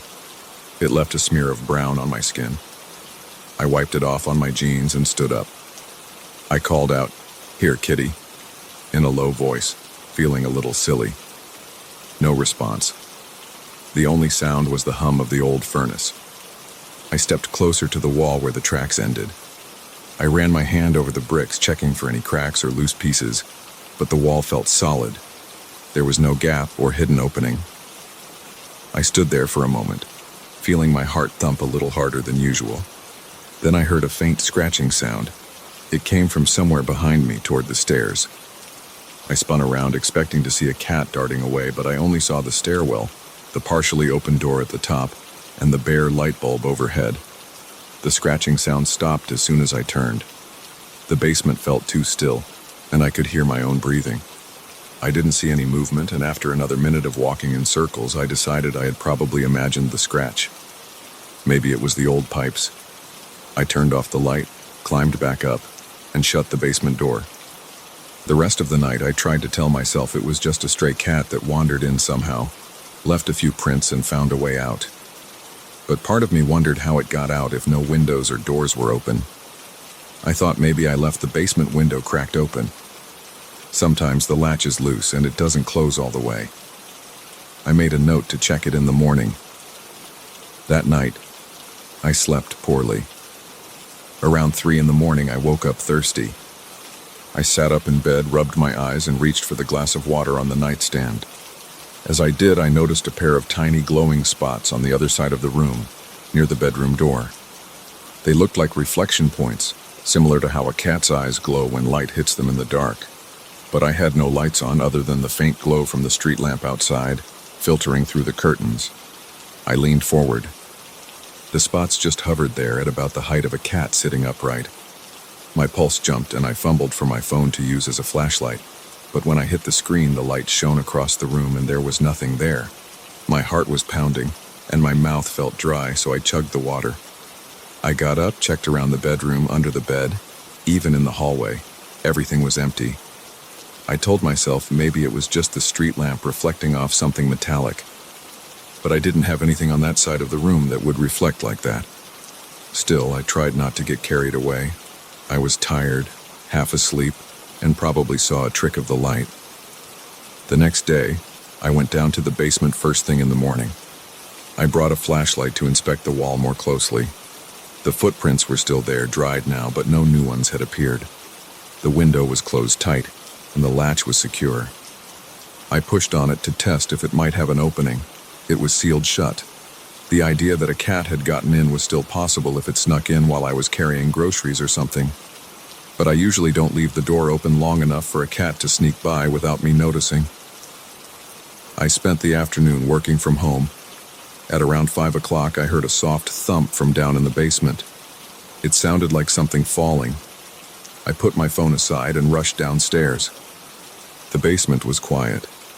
I checked behind the furnace, I checked between the boxes, I even looked under the rickety old table I use for storage. I found a small box that had been on top of another box but was now on the floor. That might have explained the thump. I picked it up and saw 3 muddy paw prints on the side of the box. They were the same shape I saw on the floor the night before. I suddenly felt uneasy again. I tried to swallow, but my mouth was dry. I placed the box back on the shelf and looked around for more prints. I saw 2 partial paw marks on the floor, leading away from the box, heading toward that same wall. No cat in sight, no open window, no open door. I moved slowly to the wall and tapped it with my knuckles. It sounded solid, but I couldn't help checking for some hidden latch or seam. I pressed each brick with my hand, searching for a loose one. I found nothing. I stood back and took a deep breath. My nerves felt on edge and my stomach was tense. My hands were trembling a little. That evening, I decided to set up a simple trap. I didn't want to hurt the cat. I just wanted to see if it was actually there. I placed an old cardboard box in the basement with some leftover tuna in a small dish. Then I set up my phone to record, propping it on a stack of books aimed toward the box. I made sure the angle covered the area near the suspicious wall. I turned off the basement light and went upstairs. A few hours later, well after dark, I crept down the stairs to check on my trap. I grabbed my phone and stopped the recording. Then I played it back while standing in the basement. At first, it was just darkness on the screen and about 20 minutes of nothing happening. Then, around the 30-minute mark, I heard a faint scratching sound. The phone picked up the noise, but the screen was almost pitch black. I saw a small flicker of movement near the box, but it was too dark to make out a shape. It could have been a shadow or a small reflection. Then the scratching noise stopped. A minute later, there was a low hiss. It sounded like a cat's hiss, but I couldn't see anything. I fast-forwarded a bit, and near the 40-minute mark, 2 small points of light appeared on the screen, right next to the box. They looked exactly like cat eyes catching a bit of reflection, but the rest of the figure was invisible in the darkness. The eyes moved closer to the box, hovered there for a moment, and then turned. In that moment, they moved toward the left side of the frame, which was the direction of that solid wall. The eyes got closer to the camera, and for a split second, it looked like something passed directly in front of my phone, blocking the lens. Then, total darkness again. The eyes vanished. I stood there, phone in hand, feeling a jolt of fear race through my body. My heartbeat pounded in my ears. I took a deep breath and forced myself to walk over to the spot where I had placed the box of tuna. The dish was empty. The basement smelled faintly like fish, and I could see new paw prints around the box. Some of the paw prints led toward the wall. I moved the box aside, knelt down, and shined my phone's flashlight along the floor. The prints ended at the brick wall again, exactly where I saw them before. My mind raced. I felt sweaty and my muscles were tense. My stomach felt like it had a knot in it. I ran my hand across the wall, pressing harder this time, trying every brick one by one. Nothing budged. I took a step back and tried to calm myself. My breath came in quick bursts, and my palms were damp. I reminded myself this could still be a real cat. Maybe there was a tiny hole or crack I couldn't see. Maybe the cat was crawling through an opening behind a vent or pipe. But the odd thing was how the eyes seemed to appear and disappear without any explanation. I started to wonder if I was missing something obvious, like a hidden crawl space. My house is old, so maybe there's a sealed-off area that the previous owner forgot to mention. That night, I decided to look at any old plans of the property if I could find them online. I left the basement and locked the door, more out of habit than real security. I wasn't sure what I was expecting a cat to do, but I felt better locking it. I went to my living room and opened my laptop. I was restless, tapping my foot as I searched for any records or blueprints of the house. I found some basic info on a local real estate site. but nothing detailed. It listed the square footage and general features, but no mention of secret rooms or hidden passages. I tried to go to bed. I lay there in the dark, thinking I might see those glowing eyes appear again. My skin felt prickly, and every small noise in the house made me tense up. The refrigerator clicked on, and I nearly jumped. I stared at the ceiling, counting the hours. Eventually, I must have dozed off because I woke up to my alarm at 7 in the morning with a tight feeling in my chest. Over the next few days, the pattern continued. I would hear small noises in the basement at odd times. Sometimes it was scratching, sometimes it was a soft thump like something was being knocked over. I'd go down to check, but I never saw the cat itself. I tried to find more prints, but after that night with the video, the prints stopped appearing. The dish of tuna remained untouched whenever I tried to bait it again. Then, a few days later, I experienced something around 3 in the morning. I was lying in bed, half awake, when I heard that same meow.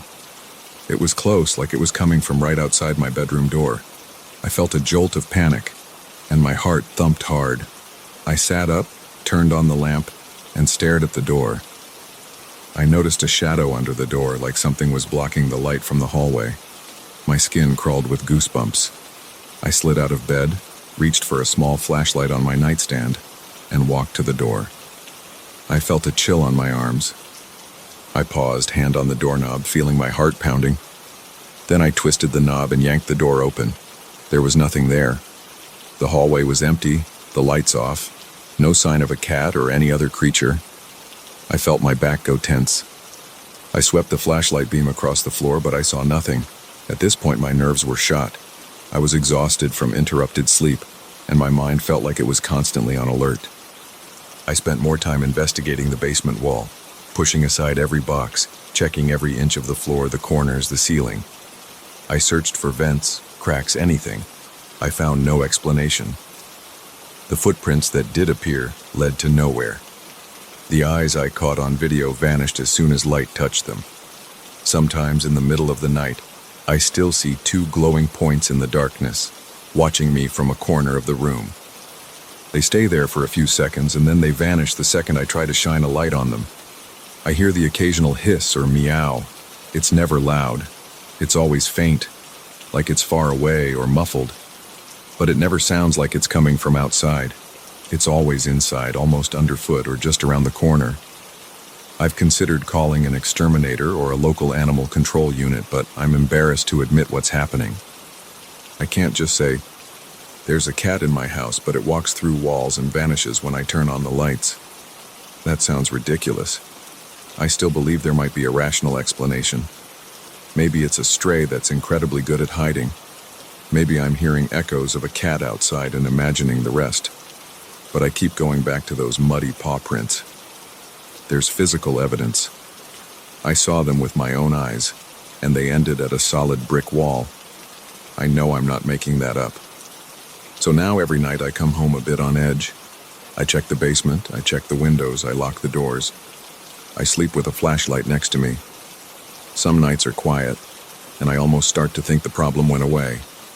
Other nights I hear that faint meow again, or I see those 2 glowing points in the corner of my vision, and I feel my heart skip a beat.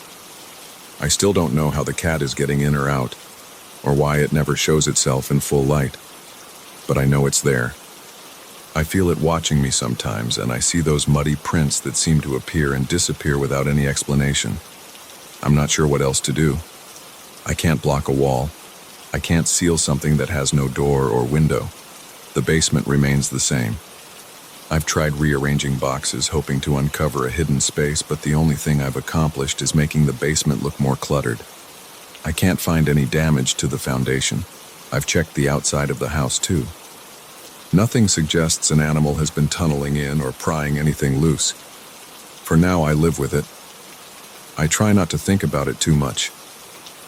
But when I hear a quiet meow at 1 in the morning, or see a flash of those reflective eyes in the hall, I feel that surge of fear. My chest tightens and my legs feel a bit weak. I grip my flashlight, but I know that as soon as the light hits the spot, it'll be gone. There's no sign of the cat. There's no sign of any intruder. Yet the paw prints show up. leading to the wall with no exit. That's how things stand. I can't explain it. If it's a real cat, I can't figure out its path. If it's something else, I don't want to think about that. All I know is that it's there, and I see it sometimes. And if you ever come to my house late at night, maybe you'll hear it too. Maybe you'll hear that faint meow near the basement window, or catch a glimpse of two bright eyes staring at you in the dark. And if you do, don't bother turning on your flashlight. By the time the beam hits that spot, it'll be gone, like it was never there at all.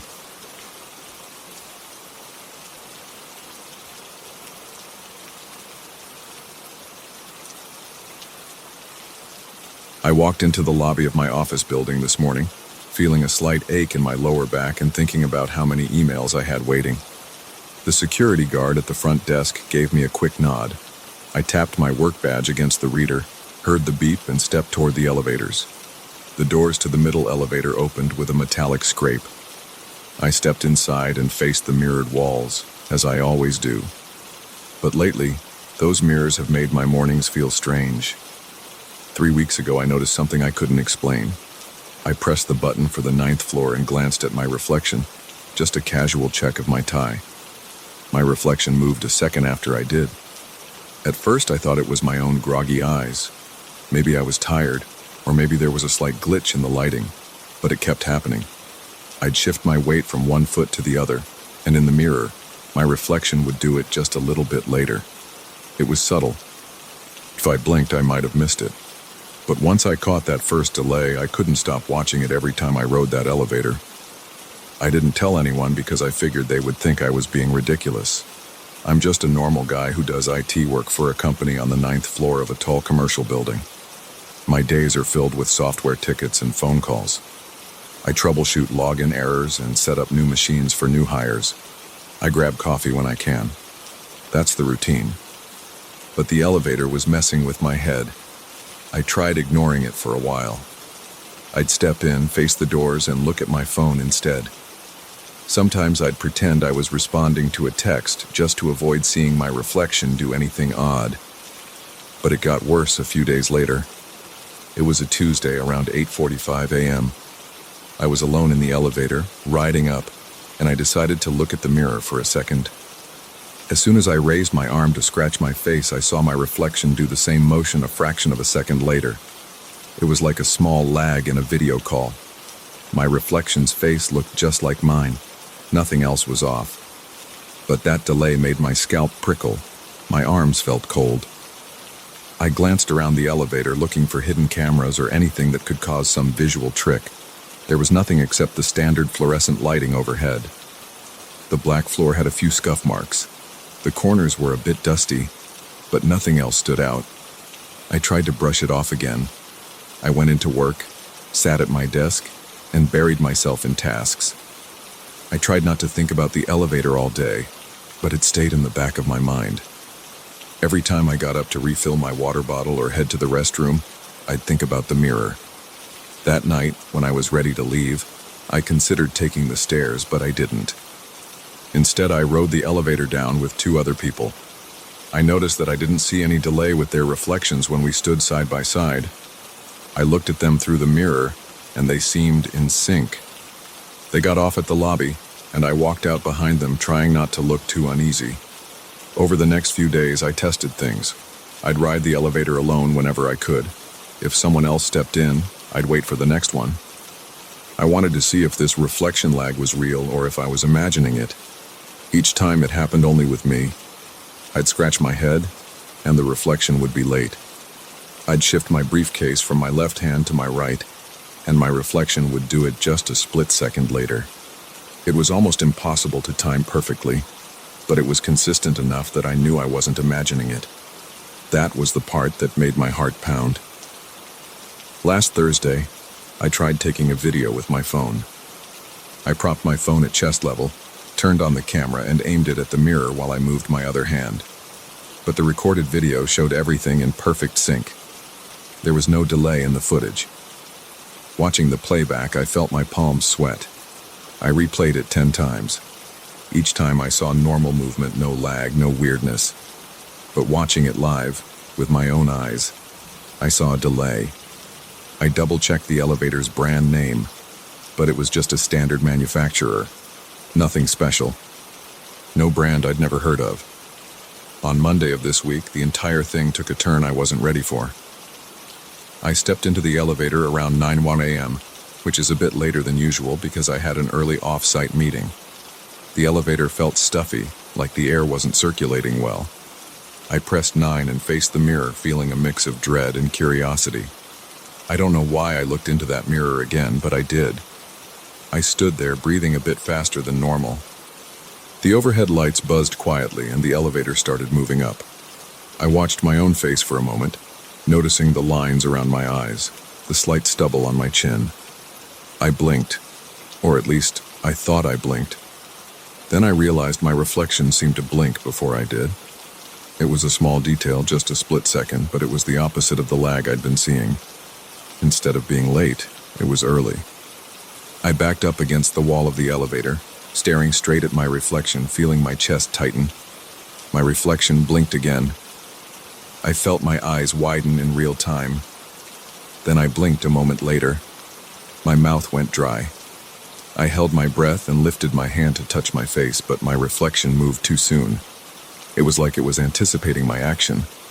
My breath felt shallow. The hair on my arms stood up. I couldn't understand what I was seeing, and I felt a burst of panic that made my stomach clench. When the doors opened on my floor, I almost fell out of the elevator. My legs felt shaky, like I had just sprinted up a flight of stairs. I mumbled something like, "What the hell?" under my breath. I stood in the hallway, watching the doors close. Then I hurried over to my office door and let myself in. My heart was hammering so hard that I wondered if my coworkers would notice. But no one did. They were all focused on their computers. I dropped into my chair and tried to get my breathing under control. For the rest of that day, I avoided the elevator. If I needed a break, I took the stairs. If I wanted lunch, I stayed in. I pretended I was too busy to go out. I was still shaky hours later. My lower back was stiff and my shoulders felt tight from all the tension. Around 6 p.m., I realized I had to face the elevator to leave. I decided to just do it and hope someone else would be inside with me. When I walked to the lobby area on my floor, there was nobody around. Everyone had already gone home. The hallways were quiet, and the vending machine hum was the only sound. I pressed the button and waited. My mind kept replaying that morning's incident. The reflection blinked first. It was so bizarre. The elevator arrived with a ding. I stepped in carefully. The mirrors were there, reflecting the overhead light. I kept my eyes down, refusing to look at my own face. I pressed the button for the lobby and waited. The elevator started moving, and I felt my heart thumping again. After a few seconds, I couldn't help myself. I glanced up at my reflection. It looked normal. My reflection stared back at me, no delay, no early movement. It matched me exactly. I held my breath, waiting for something strange. But this time, it stayed in sync. I felt a slight sense of relief when the doors opened on the ground floor. I walked out, trying not to look like I was about to lose it. The security guard gave me another nod, and I nodded back. Outside, the air felt cool on my face, and I took a deep breath. I tried to tell myself it was a one-time thing or some trick of the light, but I didn't believe it. The next morning, I woke up with the same tense feeling in my chest. I kept thinking about calling in sick, but I had too many responsibilities at work. I arrived at the building around 8:30 a.m., still feeling uneasy. The same security guard was at the front desk. I didn't want to seem suspicious, so I forced a small smile. Then I walked toward the elevator bank. This time I spotted a coworker waiting. I was relieved. Maybe if someone else was in there with me, I wouldn't pay attention to the mirror. So I rode the elevator with him. He made small talk about a project deadline, and I tried to act normal. I resisted the urge to stare at the mirror. We reached the 9th floor, and I stepped out quickly. Around lunchtime, I realized I had a meeting scheduled on the 10th floor. That meant either walking one floor up the stairs or taking the elevator. The stairs seemed easier, so I walked up. No problem there. I came back down the same way. That day, I managed to avoid the mirrored elevator almost entirely, but I knew that sooner or later I'd have to face it alone again. The real trouble started yesterday. I stayed late to finish a system upgrade. By the time I shut down my computer, it was almost 8:20 p.m. The place was practically empty. The corridors were dim. When I reached the elevators, I thought about taking the stairs, but going down 9 flights that late at night didn't sound fun. I was tired, and my bag felt heavy on my shoulder. So I hit the button and waited alone. The elevator arrived with that same metallic sound. The doors slid open. I stepped inside, telling myself not to look at the mirrors. But as soon as the doors closed, I felt that pull. I turned my head. My reflection was there, showing me with my bag on my left shoulder, my tie slightly loosened, my sleeves rolled up. Everything looked normal. I tried to keep my gaze down, but the reflection caught my eye. I felt a jolt of adrenaline, like a mild electric shock. Then the elevator started moving. I stood there, feeling my pulse in my neck. I wanted to keep my eyes on the floor numbers above the door, but I couldn't. I glanced sideways again and saw my reflection just staring back. I could have sworn I saw a tiny smirk, almost invisible, but my own face felt tense, not smiling at all. I jerked my head away, focusing on the digital floor display. 8, 7, 6. My heart was beating faster. I told myself it was my imagination. Then, out of the corner of my eye, I saw movement. It was my reflection raising a hand toward its face, while my actual hand stayed at my side. The reflection's fingers touched its cheek, slowly, then lowered again. My real hand never moved. My body went rigid. I wanted to scream, but my throat felt closed. The elevator reached the lobby level. The doors slid open. I stumbled out, letting out a shaky exhale. The security guard wasn't there. Maybe he was on a break. The lobby was empty and quiet. I gripped my bag so hard my knuckles hurt. I walked out onto the street, forcing myself to breathe normally. My heart was hammering and my legs felt weak. I had trouble focusing on my surroundings. There was a sour taste in my mouth that I couldn't shake. I barely slept last night. I kept picturing the reflection raising its hand on its own. Today, I tried to come in late again, hoping to see more people around when I arrived. I grabbed a coffee at a nearby cafe, took an extra 15 minutes to stand outside, and finally walked into the building around 9:30. The security guard gave me his usual nod, and I walked straight to the elevators. Before I could push the button, a group of 3 people from another company joined me. I felt relieved. We all got in together. I kept my eyes on the floor, half listening to their conversation about some client meeting. We rode up, and they got off at the 7th floor. Only 2 more floors for me, so I focused on my phone until I reached 9. Now, I'm in my office, sitting at my desk. It's mid-afternoon. My phone keeps buzzing with more tickets to handle, but I haven't been able to concentrate. I keep thinking about that delayed movement, and then the faster blink, and then the reflection moving on its own. My hands are shaking as I type this up in a blank document. There's a dryness in my throat, and I feel a tension headache starting behind my eyes. I don't know if I'm losing it or if there's something really wrong with that elevator. But every time I think about facing those mirrors alone, my chest tightens and my stomach churns. I have to leave soon. I keep glancing at the clock, hoping someone will work late with me so I'm not alone in that elevator. If not, I might take the stairs no matter how long it takes. At this point, I'll do anything to avoid seeing that reflection act on its own again. I can't handle the idea of my reflection blinking first or raising its hand while I stand still. It feels too real. I might tell the security guard. I might tell someone at building management about the mirrors, but I don't even know what to say. Hey, my reflection in the elevator seems to have a mind of its own. That's not going to sound sane, but something's going on, and I can't pretend it's normal anymore.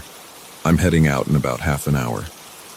My plan is to wait by the elevator bank until someone else shows up.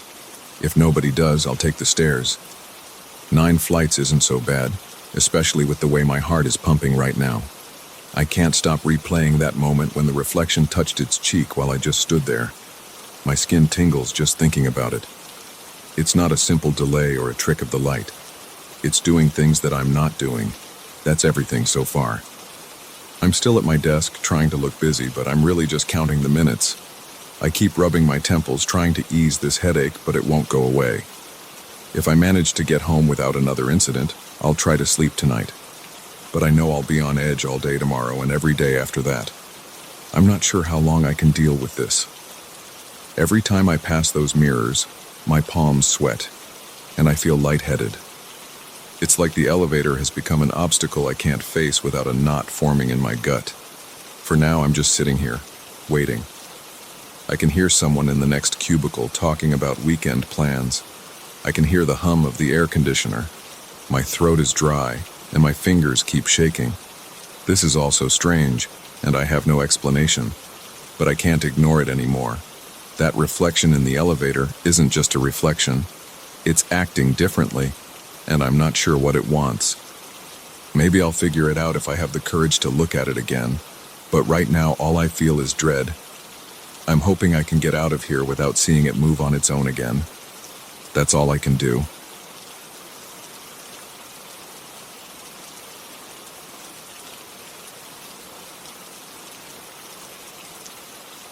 I stand at the iron gate every evening and secure it with 2 heavy chains. I snap both padlocks shut. I test them by pulling, shaking, and leaning my weight against the bars. It always feels solid. Nothing rattles. There's no gap that I can slip a finger through. I do this carefully because I've heard the stories. Other volunteers told me this place has a habit of letting itself out at night. They said no matter what they do, the gate stands open in the morning. That sounded ridiculous when I first heard it, but I've seen it too many times now. This cemetery has something strange going on. I won't pretend I understand it. I only know I've stood in front of that gate in the morning and found it wide open, even though the chains and the locks look exactly the same as I left them. I volunteer at this historical cemetery because I care about preserving old places. I'm not a professional caretaker. I have a day job somewhere else. I come here in the evenings to sweep leaves off the walkways, scrub away the moss that creeps onto old headstones, and keep an eye out for any vandalism. It sounds simple, and for the most part, it is. But this gate problem has become my main concern. On my first night here, I did my usual check of the grounds. The place is quiet most of the time. You hear the occasional car on the road outside.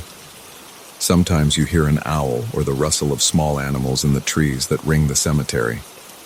There are old stones and statues around, but they're all in decent shape. The caretaker before me did a good job, and the other volunteers keep things tidy as well. I thought I'd walk the perimeter, check the fence line, and lock up. That night I recall how the lock clicked into place. It was a brand new padlock I brought from home. I used 2 chains, one around the middle of the gates and another near the bottom. I even made sure to thread them in such a way that you couldn't lift the gate or wiggle it sideways. Then I left for the night, feeling a bit smug about how secure it was. When I arrived the next morning, the gate was sitting wide open. The chains hung on each side of the bars like they'd been neatly undone. The locks were still fastened, but the entire setup was on the wrong side of the fence. It looked as though someone had lifted them off, opened the gate, and then placed them back in a casual way. Yet there was no scratch, no mark, and no sign of force. I felt my heartbeat pick up. My face got hot. I remember standing there, turning the padlocks in my hands. They were locked. I had to use my own keys to open them again. There was no sign they'd been tampered with. I asked around. A couple of the other volunteers shrugged and said, "Yeah, that happens sometimes." I asked them if they knew how. They said they'd tried everything. They'd even replaced the locks, replaced the chains, and checked for any hidden openings in the fence or the gate. No one ever found anything. One volunteer said he tried sleeping in his car outside the cemetery to catch whoever did it, but he fell asleep eventually and woke to the gate open. That made my neck prickle. It felt like a challenge, so I decided to find a way to keep it locked and see who might be sneaking in. The next night I arrived just before the sunset. The air was heavy and muggy. The forecast said there might be rain later, so I wore a light jacket. I did a quick walkthrough. The grass was damp with evening dew. The statues and monuments cast long shadows across the paths. I could smell wet leaves and old stone. A breeze moved through the tall pines around the edges. It made an odd hissing sound as it passed. I didn't see any people. I didn't hear any voices. It was just me in the cemetery. I secured the gate again, but I used an extra method this time. I brought a length of rope and tied it around the bars in a weird crisscross pattern. Then I used my phone to take photos, so I could make sure the rope was in the exact same position in the morning if it somehow stayed intact. I pocketed my phone, said goodnight to the caretaker's office, and left. I didn't stay to watch. Part of me didn't want to stand there in the dark. I didn't want to admit it, but my stomach felt knotted and my palms were sweaty. The next morning I drove up and felt a sudden jolt in my chest. The gate was open again. The rope was sitting on the ground, coiled up like someone rolled it neatly and placed it there. The padlocks were still hooked in place and the chains were intact. The rope wasn't cut or frayed. The knots weren't undone in a messy way. It looked as though someone had untied it with patience. I looked around. The area was empty. No footprints stood out, though the grass near the gate was pressed down in a few spots.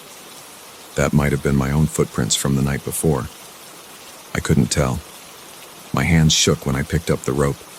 My mouth felt dry, and I swallowed hard a few times. There was a tight feeling in my shoulders.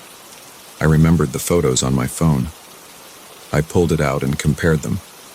It was obvious the rope had been removed carefully. The chain and locks were the same as before. I stared at the gate hinges for a while. They weren't damaged or bent. Everything looked normal. It was like an invisible hand had done it, and I felt a chill roll up my back. That night, I decided to stay. I brought a thermos of coffee, a flashlight, and a folding chair. My plan was simple: hide behind a large mausoleum near the entrance and watch the gate.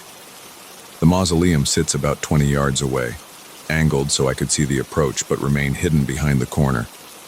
I got there around 9, drank some coffee, and settled in. The night air was cool, and my breath felt shallow. Each sound made me tense up. The wind in the branches overhead whispered and crackled. Gravel under my feet shifted when I moved. My flashlight sat in my lap, but I kept it off to avoid giving myself away. I thought maybe a trespasser or a prankster would arrive. Hours passed. I forced myself to stay awake. My neck ached from how I tried to peek around the side of the structure. The gate stood closed, locked, and chained. I could see the shape of it in the faint glow from the streetlight outside. Sometimes headlights from passing cars would brighten the area for a moment. Then everything went dark again. Around midnight, my legs were stiff and I had to stretch. I felt goosebumps on my arms because the temperature dropped. The coffee in my thermos tasted stale. I kept sipping, though, because I didn't want to nod off. By around 1 in the morning, I felt a growing sense that nothing was going to happen. Then I heard something like a soft scrape. It sounded like metal against metal, faint and quick. I froze. My heart pounded in my chest. I leaned forward. The gate still looked closed. I waited, holding my breath. Another sound came, like metal rattling, but very light. I switched on the flashlight and stood up. I didn't want to approach immediately, but I felt compelled. The small beam of light cut across the tombstones and the patches of grass. My throat felt tight and I swallowed several times. I stepped out from behind the mausoleum and aimed my flashlight at the gate. I saw nothing unusual.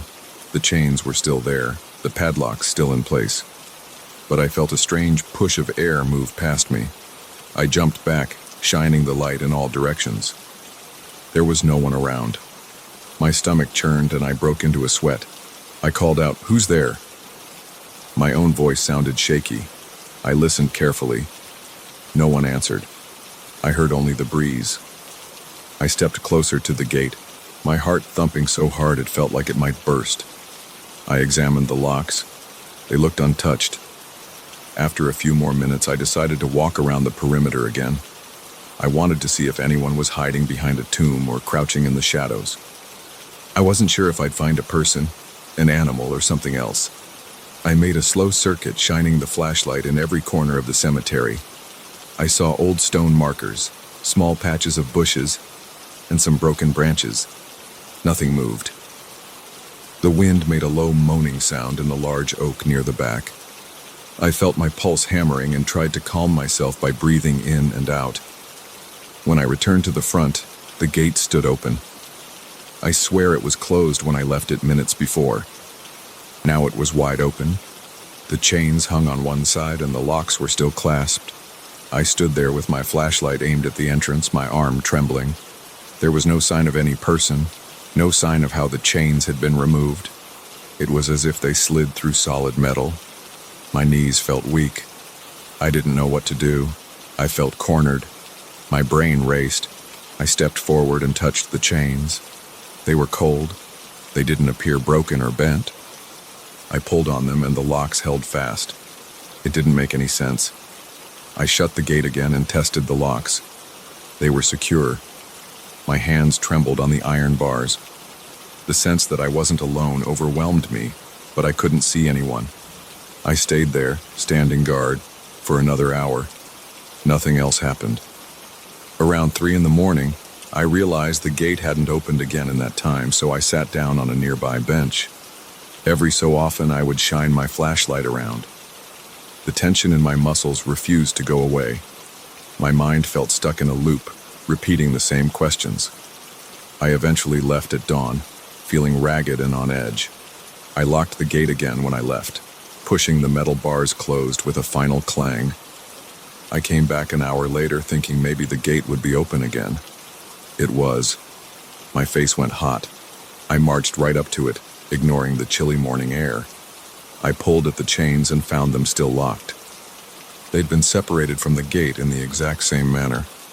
I yanked them off, unlocked them with my key, and wound them around my arm.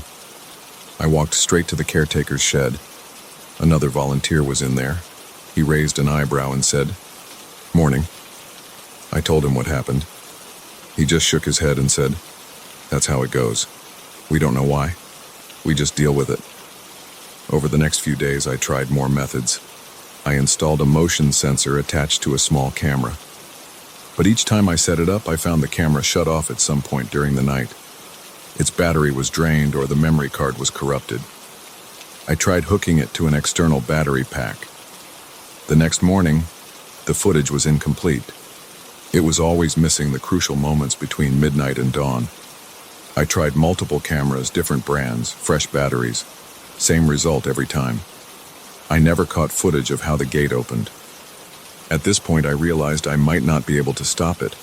I couldn't stay up all night every night. I still had to go to work during the day. My nerves were shot. My stomach often felt uneasy. My hands felt shaky for no reason sometimes. I found myself jumping at sudden noises. I'd pass by the caretaker's office and feel a burst of anxiety. The other volunteers accepted it like a normal part of the job. They said people had tried to solve it for years. No one ever found an answer. Still, I keep locking that gate every evening. I can't just leave it open. It's my job to secure the grounds. I pull the chains tight, snap the padlocks closed, and tug the gates to make sure they're firm. Then I walk away. But I know that in the morning, I'll find them open again. Each time there's no sign of damage or any indication of forced entry. The locks remain intact. The chains are still locked. Something is free to move in or out, and I have no clue how it manages it. I keep volunteering here because I can't bring myself to give up on the place. It's old, quiet, and has a peaceful look when the sun is out. But I've learned not to expect an explanation. I've grown used to the rush of anxiety each night when I close the gate. I feel it in my chest, tight and relentless. My jaw clamps shut and my stomach tightens. I suspect something old and stubborn has claimed this cemetery as its own. I have no idea if it's a person or something else. I don't want to push it too far, but I also can't stop trying to keep the place locked.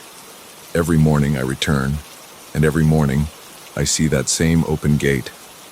The caretaker's shed sits untouched. The grass is damp from the early dew. The statues stare blankly at nothing.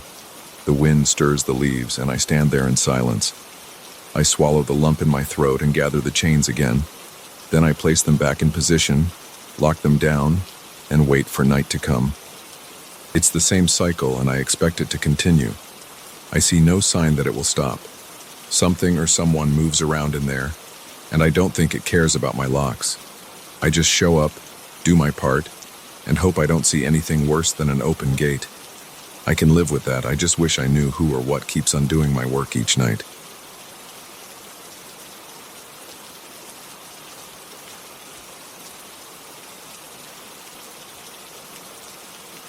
I never thought a simple closet door could wreck my nerves. A few months ago, I had no trouble sleeping. I'd go to bed, switch off the lights, and drift off. Then that scraping started, and now I can't relax like I used to. Every night, I wonder if I'll hear that sound again. The sound of wood dragging against the carpet. It's small, but it's harsh, and it shoots my pulse through the roof.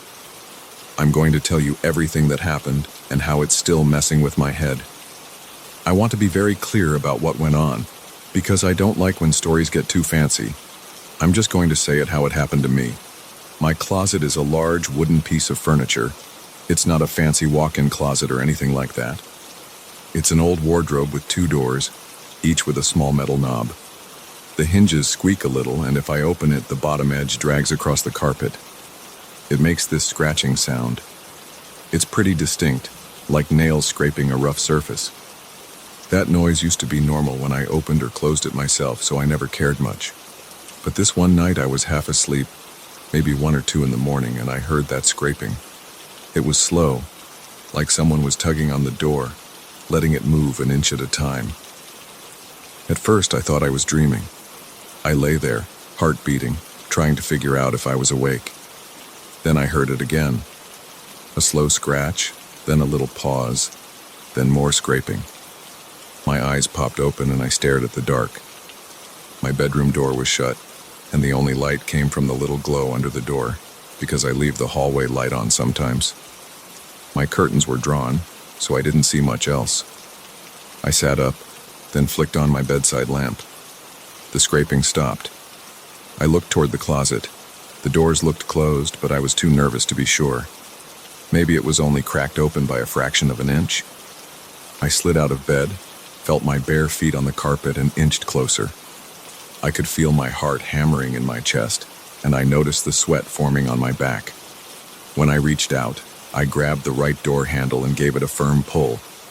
It was shut tight, like usual. I opened it just a little to check inside. Nothing was there but my clothes and a few boxes.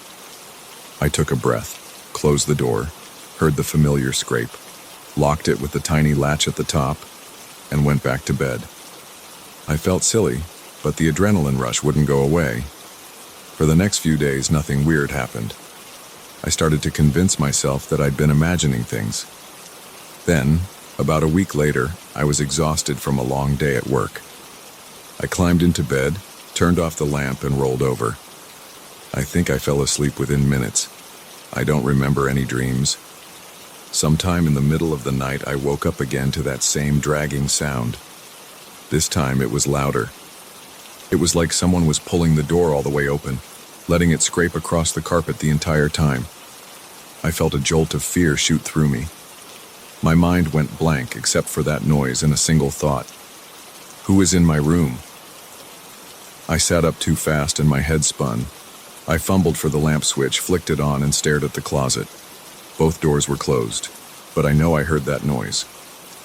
I got out of bed again, marched over, and tried the doors.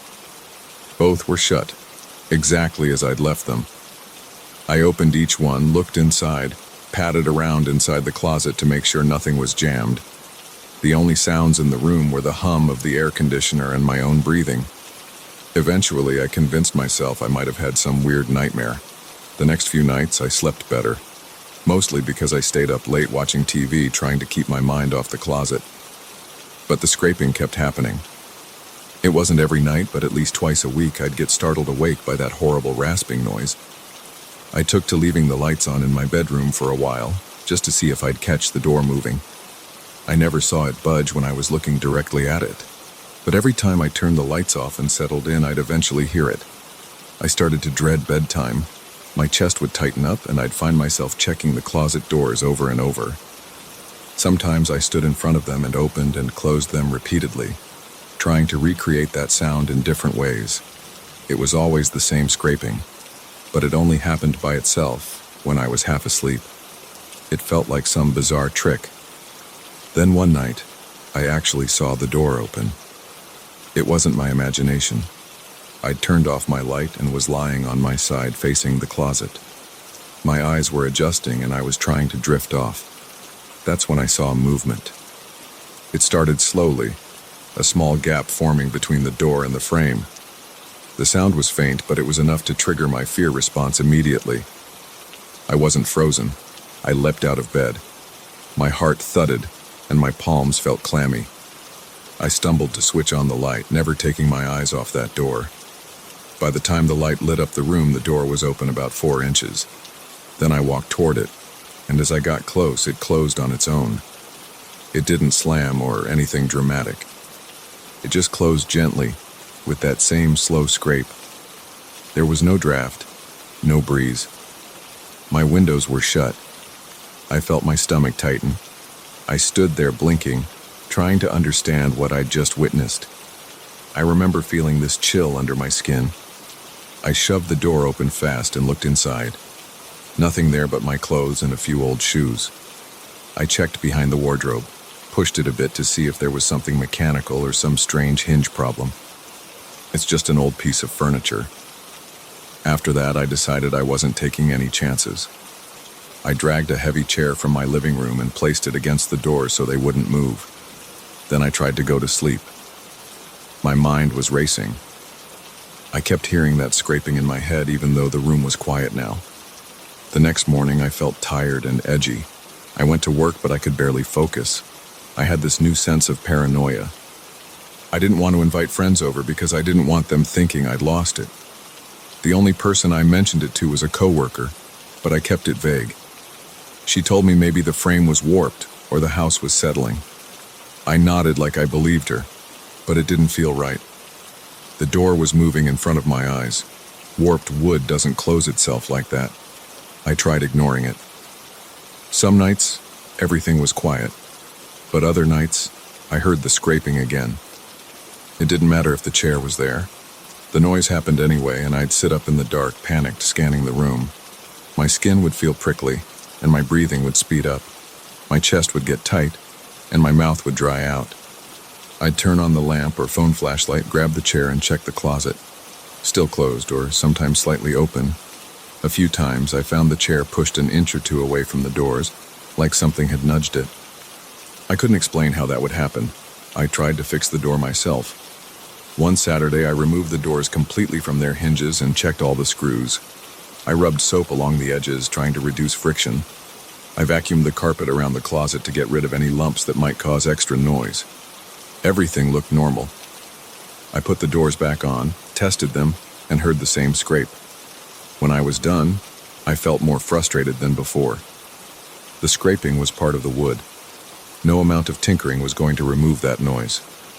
But I wanted the door to stop moving on its own. I even wedged bits of cardboard near the hinges to keep things snug. I jammed towels along the bottom to make sure the doors were secure. For a while, that seemed to help. I went about 3 or 4 nights without hearing anything. I started sleeping better, though I was still on edge. Then, around the 5th night, I woke to a thump. It wasn't just the scraping. It was like someone gently bumped the door. I sat up, turned on the light, and saw the towels I'd stuffed under the door lying on the floor a foot away. My throat felt tight. I tiptoed over and found the right door slightly open again. I tried to figure out how the towels moved. Maybe they slid across the carpet, but how? They were heavy enough that gravity alone wouldn't pull them out. I had shoved them in there pretty firmly. I decided I wasn't sleeping in that room that night. I grabbed a pillow and a blanket and I went to the living room couch. I left all the lights on in the bedroom. I remember lying on the couch, staring at the ceiling, listening for any sound from the bedroom. I didn't hear scraping, but I felt uneasy. My heart wouldn't slow down. It took me hours to drift off. I woke up the next morning with a stiff back and a headache. Eventually, I got tired of avoiding my own bedroom. I didn't want to live like that. So I moved the bed to the opposite wall, thinking maybe if I didn't have to stare at the closet directly, I'd sleep better. I placed a big trunk against the closet door. It was a heavy trunk full of old clothes, too heavy to move casually. With that trunk in place, the door couldn't open even an inch. I remember pushing it until it was snug against the left door. Then I wedged a small table and a few storage bins on the other side to secure the right door. My closet looked barricaded and I felt silly, but I thought it would help me rest. The first 2 nights were peaceful. I didn't hear a thing. On the 3rd night, I woke up with a start. There was no scraping noise, but I had this strong feeling that something was off. I sat up in bed and looked around. The trunk was still in place. The small table and storage bins were where I left them. I didn't hear any rustling, but my pulse was up, and I couldn't calm down. I walked over to the closet, turned on all the lights, and checked the trunk. It hadn't moved. I let out a long breath, feeling a mix of relief and frustration. I felt like the tension itself was haunting me, even when nothing happened. But about a week later, I heard the scraping again around 4 in the morning. I shot up, clicked on the light, and stared at the barricade. The trunk hadn't budged, but the scraping continued for another second like it was struggling against the carpet. My spine tingled. I stood up, pulled the trunk back a few inches, and looked at the door. Still closed. There was no sign of movement, but the sound had been real. I heard every bit of it and my body reacted. My heart was pounding so hard I could feel my pulse in my temples. My hands were shaking, and my legs felt weak. I just stood there, trying to make sense of what was happening. After a minute or so, I pushed the trunk back into place and sat on the edge of my bed, staring at the closet. That's basically how things have been ever since. On some nights, I sleep fine. On others, I hear that scraping noise and immediately jerk awake. Sometimes it's soft, sometimes it's louder. But every time I get that surge of anxiety, I jump up, turn on the lights, and see that the doors are closed or blocked by the trunk. I've checked everything 100 times, hinges, flooring, even the possibility of small animals or something. Nothing makes sense. I put pressure against the door to see if it was warped in a weird way. I see no reason for it to open on its own, especially not with a trunk pressed against it. Yet the noises continue. People ask why I don't just get rid of the closet or move to a different apartment. The truth is, this place is convenient for me, and the closet is too big and heavy to just toss. Selling it or hauling it to the curb would be a hassle, and I worry that if I did that, I might start hearing doors in other parts of the house. It feels like the kind of thing that would follow me no matter what, so I stay here and deal with it. Now, I go to bed with my phone next to me, flashlight app open, ready to shine a light the second I hear anything.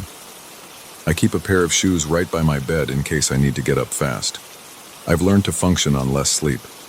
Some nights I manage to rest, but other nights I'm up until dawn. Occasionally, the door doesn't make a sound for several days, and I start to think maybe it's over. Then it starts again. The scraping, that horrible, unmistakable rasp.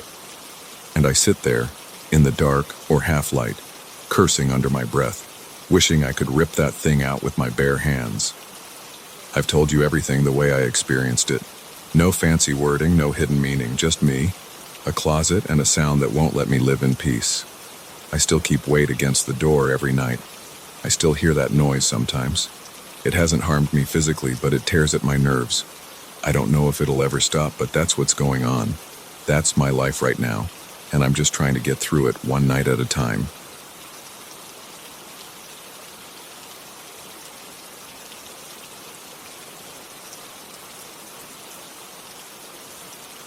I still remember the way my heart pounded that night.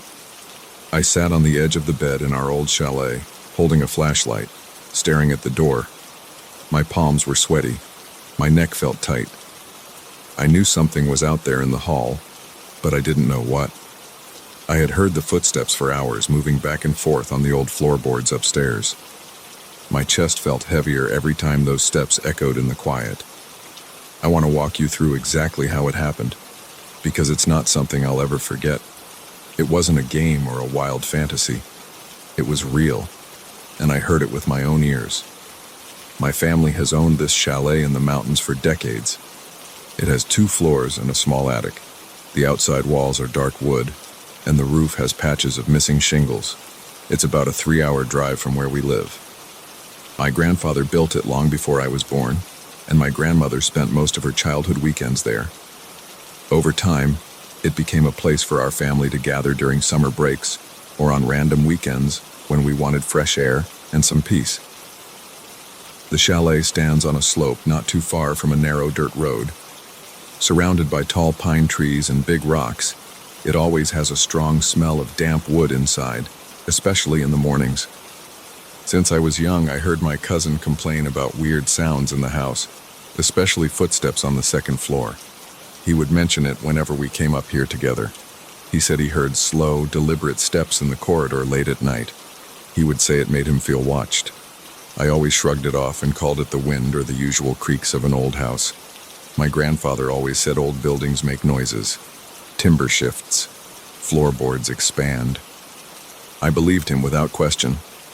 I even teased my cousin about it once or twice because he seemed so uneasy on those nights when we stayed upstairs. Last year, I decided to spend a Friday night at the chalet by myself. It was early fall. The days were still warm, but the nights were cool and crisp. My plan was simple. I wanted some quiet time to focus on work stuff and maybe relax with a few beers on the porch. I arrived in the late afternoon. The sun was setting and an orange light was slipping through the gaps in the trees. The chalet felt comfortable enough. I did a quick check of all the rooms, opened a few windows to air the place out, and then left my bags in the downstairs living room. The living room has an old sofa, a coffee table with chipped edges, and a fireplace that my grandfather built out of local stone. It doesn't look fancy, but it's cozy. There's a small kitchen area connected to it. The second floor has 3 rooms, a master bedroom, a smaller guest room, and a kind of storage room that we rarely open. I planned to sleep in the master bedroom upstairs because it has a decent bed, and I like the view out the window in the morning. The hallway upstairs is just a short stretch with doors on each side. The floor is old pine. It's dark and has lots of knots.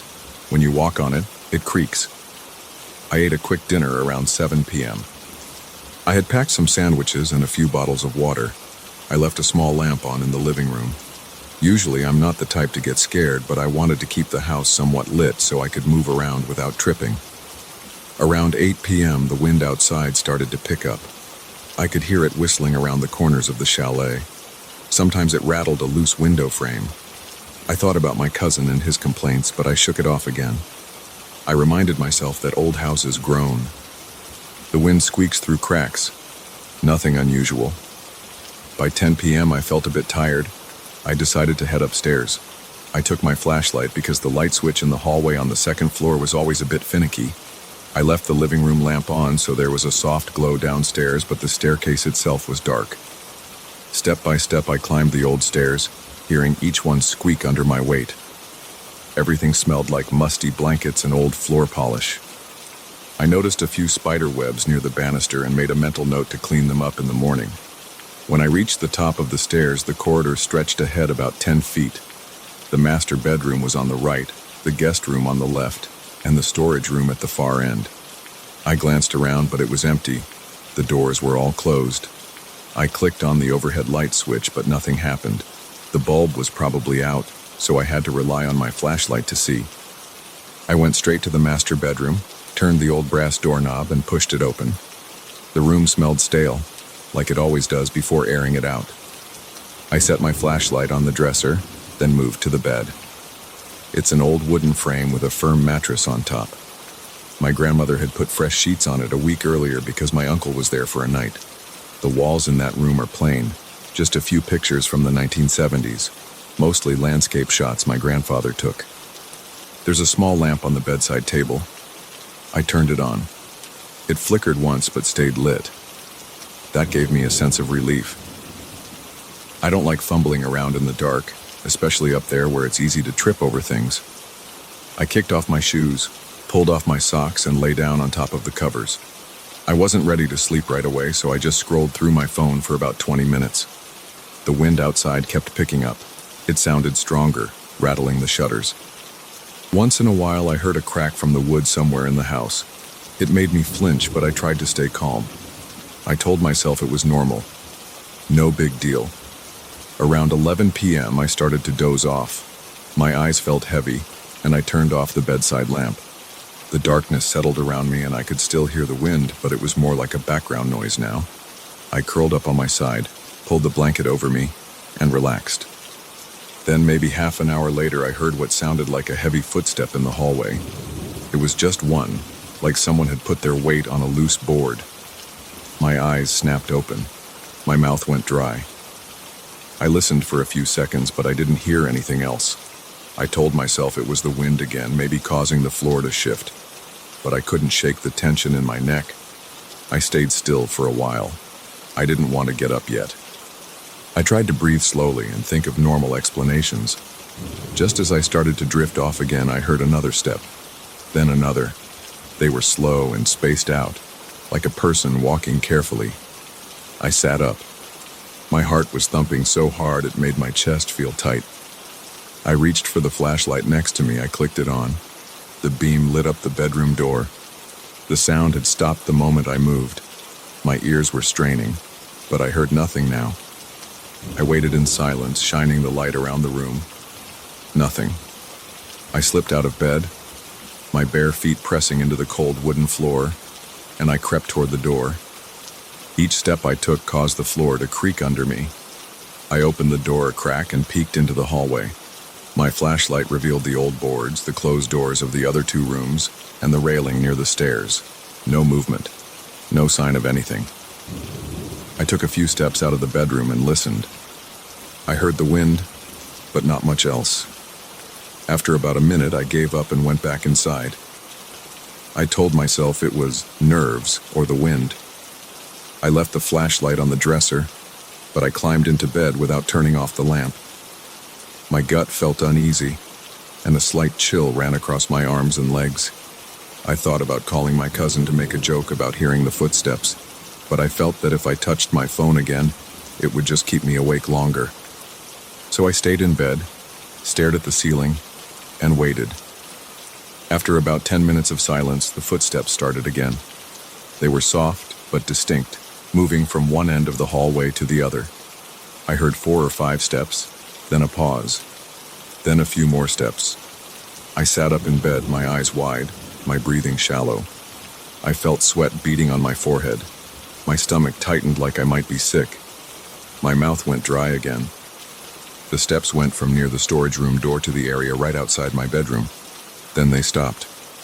I felt my pulse pounding in my ears. I grabbed the flashlight and stood up. My legs felt weak, but I forced myself to check. I opened the door quickly and aimed the beam into the hallway. Again, nothing. The corridor was empty. No one was there. My heart was racing, and I tried to calm myself by taking a few slow breaths. I checked the guest room, shining the light through the open doorway. It was empty. The storage room was locked, and I knew I hadn't heard it open. Everything was exactly how I left it. When I returned to my bedroom, the steps started again. It was like something was waiting for me to be out of sight.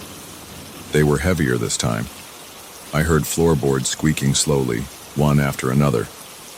It felt like whoever, or whatever, was out there, was pacing. I felt dizzy. My mouth tasted bitter from fear. I couldn't think straight. My mind was racing with questions, but I couldn't find a rational explanation at that moment.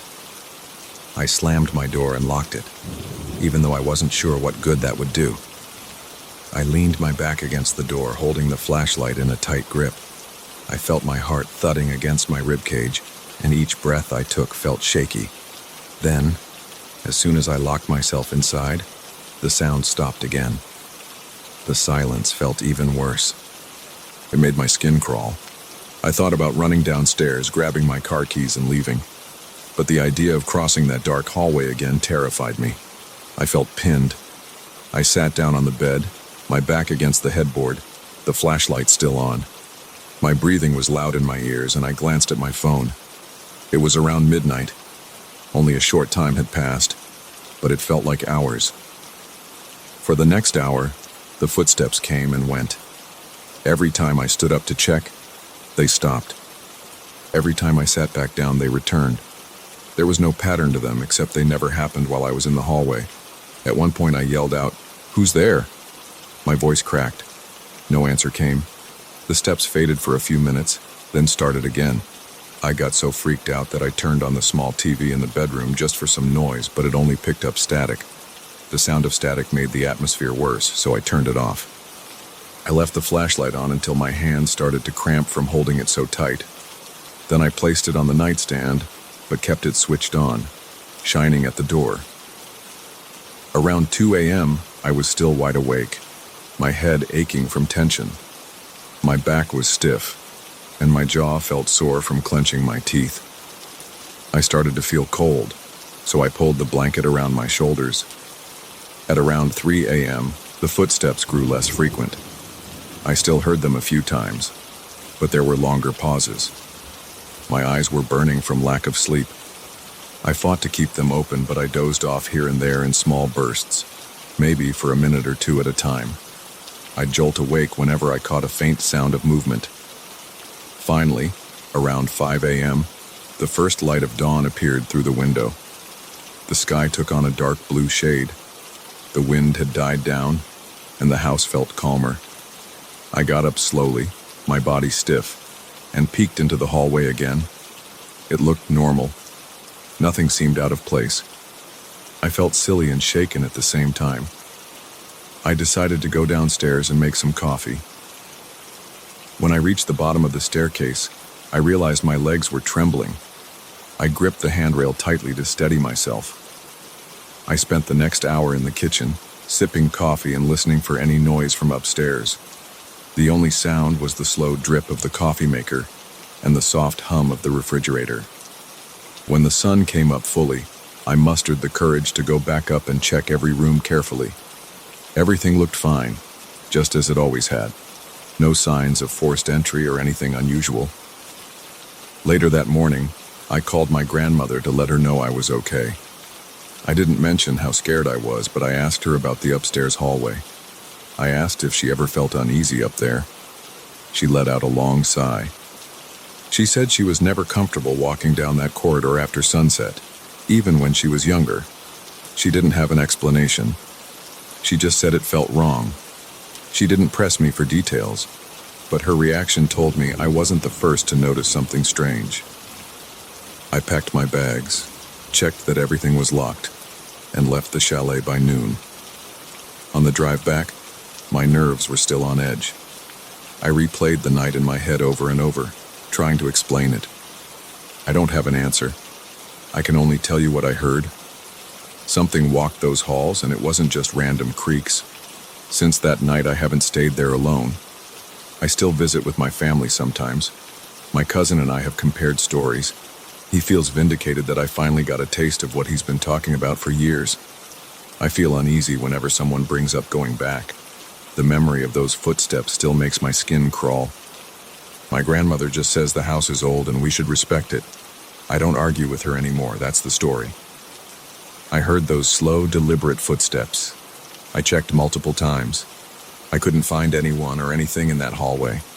It sounds simple, but in the dark of that chalet, it was terrifying. I didn't see any shape or shadow, I only heard what I heard. And it wasn't the wind. I know the difference now. I guess that's all I can say. It happened, and it's real to me. And I won't forget it as long as I live.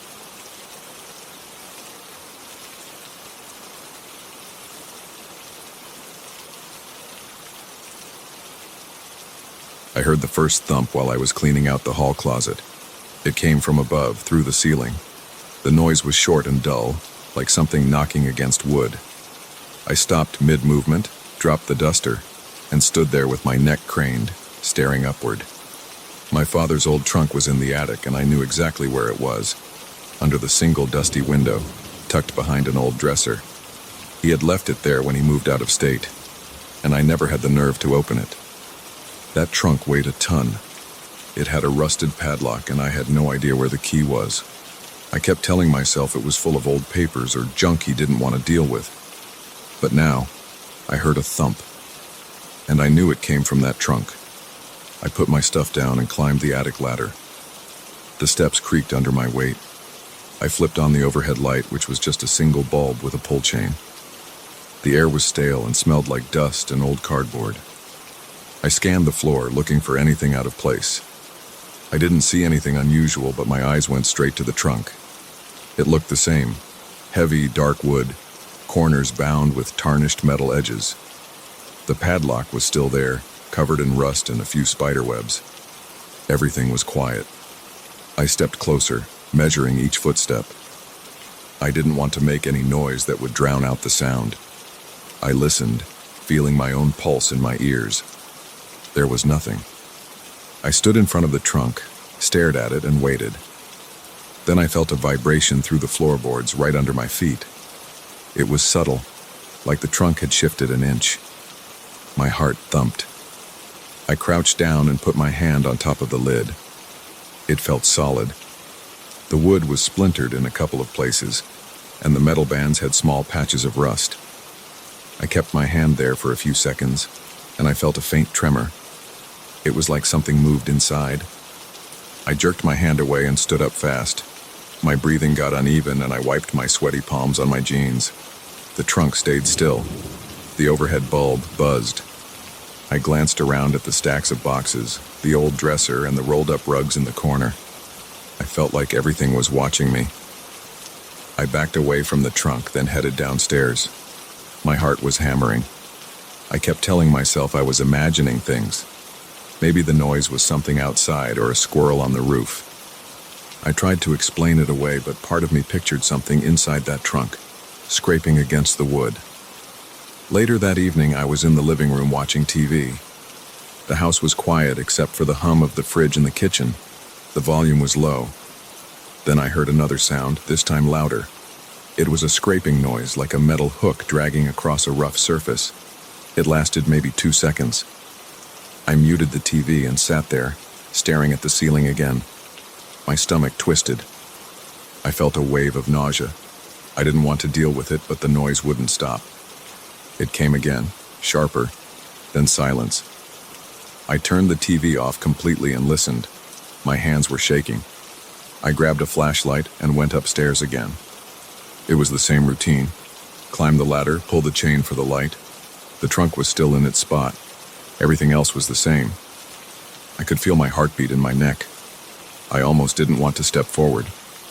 I didn't want to look at the trunk at all, but I forced myself to check. If there was a rat or something inside, I needed to know. Except that trunk was locked.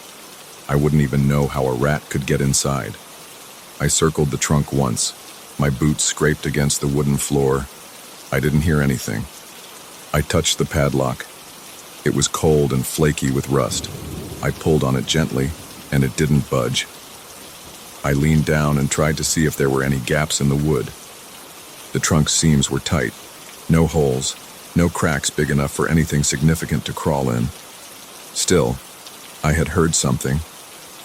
I reached for the handle of the trunk's lid and jiggled it. The lid didn't open. I stared at it for a while. Then I stood up, walked away, and climbed back down.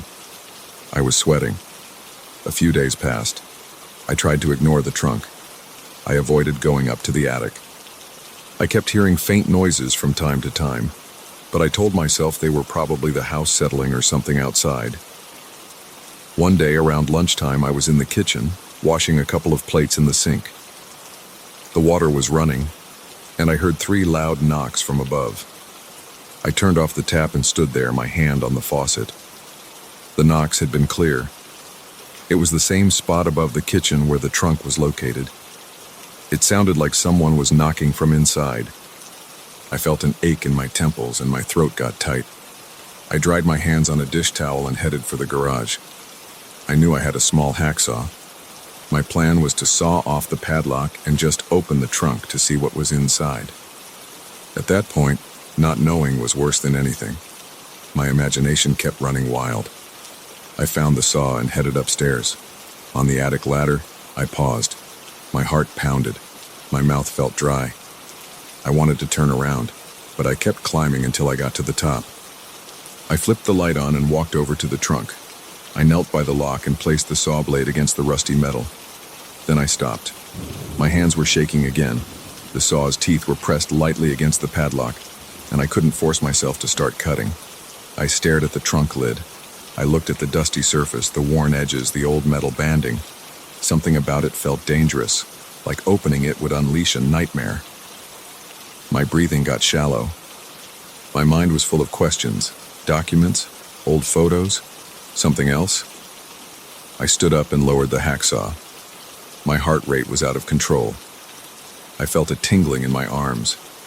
I thought about what might happen if I opened the trunk and found something horrible, some item my father hid, something that would change everything. I realized I was afraid not just of what was inside, but of knowing. I didn't want that knowledge. I glanced back at the ladder, tempted to leave right away. Then I felt a vibration through the attic floor. It was stronger than before, like someone thumping from inside the trunk. My muscles tensed up, and the back of my neck prickled. I let out a short breath and hurried out of the attic, leaving the hacksaw behind on the floor. That night I couldn't sleep. I tossed and turned until almost 3 a.m. Every creak in the house made me think of that trunk. I pictured it vibrating, maybe shifting, while I lay there with my eyes shut. My body felt clammy and I was restless. I kept trying to block it out, but around dawn I heard another noise. It was like a slow drag, as if something was scraping the inside of the lid. My chest felt tight, and I sat up in bed. I could almost feel the trunk in my mind, like it was calling me. I thought about dragging it out of the attic and throwing it in the backyard. Maybe I could dump it at the junkyard. But the trunk was massive, and I had no idea how I'd haul it down the narrow attic ladder by myself. For the next few days, I avoided the attic entirely. I kept the door to the attic ladder shut. I tried to keep busy. I worked overtime at the office. I forced myself to watch movies in the evenings. I wore headphones to drown out any noises. But sometimes, late at night, I'd swear I felt small vibrations in the ceiling above me. Each time, my heart fluttered. My palms would start to sweat and I'd feel goosebumps on my arms. One afternoon, I decided to go back up and face it. I grabbed a flashlight, plus a small crowbar from the garage. My plan was to pry the trunk open if possible. I told myself I had to know. I couldn't keep living like this, terrified of a piece of old furniture. I climbed the ladder again and found the trunk exactly where it was. The hacksaw was lying on the floor next to it. The overhead light seemed dimmer than usual, maybe because the bulb was old. I stood in front of the trunk with the flashlight in one hand and the crowbar in the other. My legs felt weak, and my breathing was shaky. I jammed the crowbar against the edge of the lid where the rusted metal bracket held it in place. I tried to wedge it in, but there wasn't much room. The trunk's lid was fitted tightly. I tapped the crowbar with my hand. The bracket groaned, but didn't give. I pressed harder. My arms trembled with the effort. I pushed and felt the metal shift a little, but not enough to break it. I got frustrated and tried again, pushing with all my weight. The bracket bent slightly, but the lid stayed shut.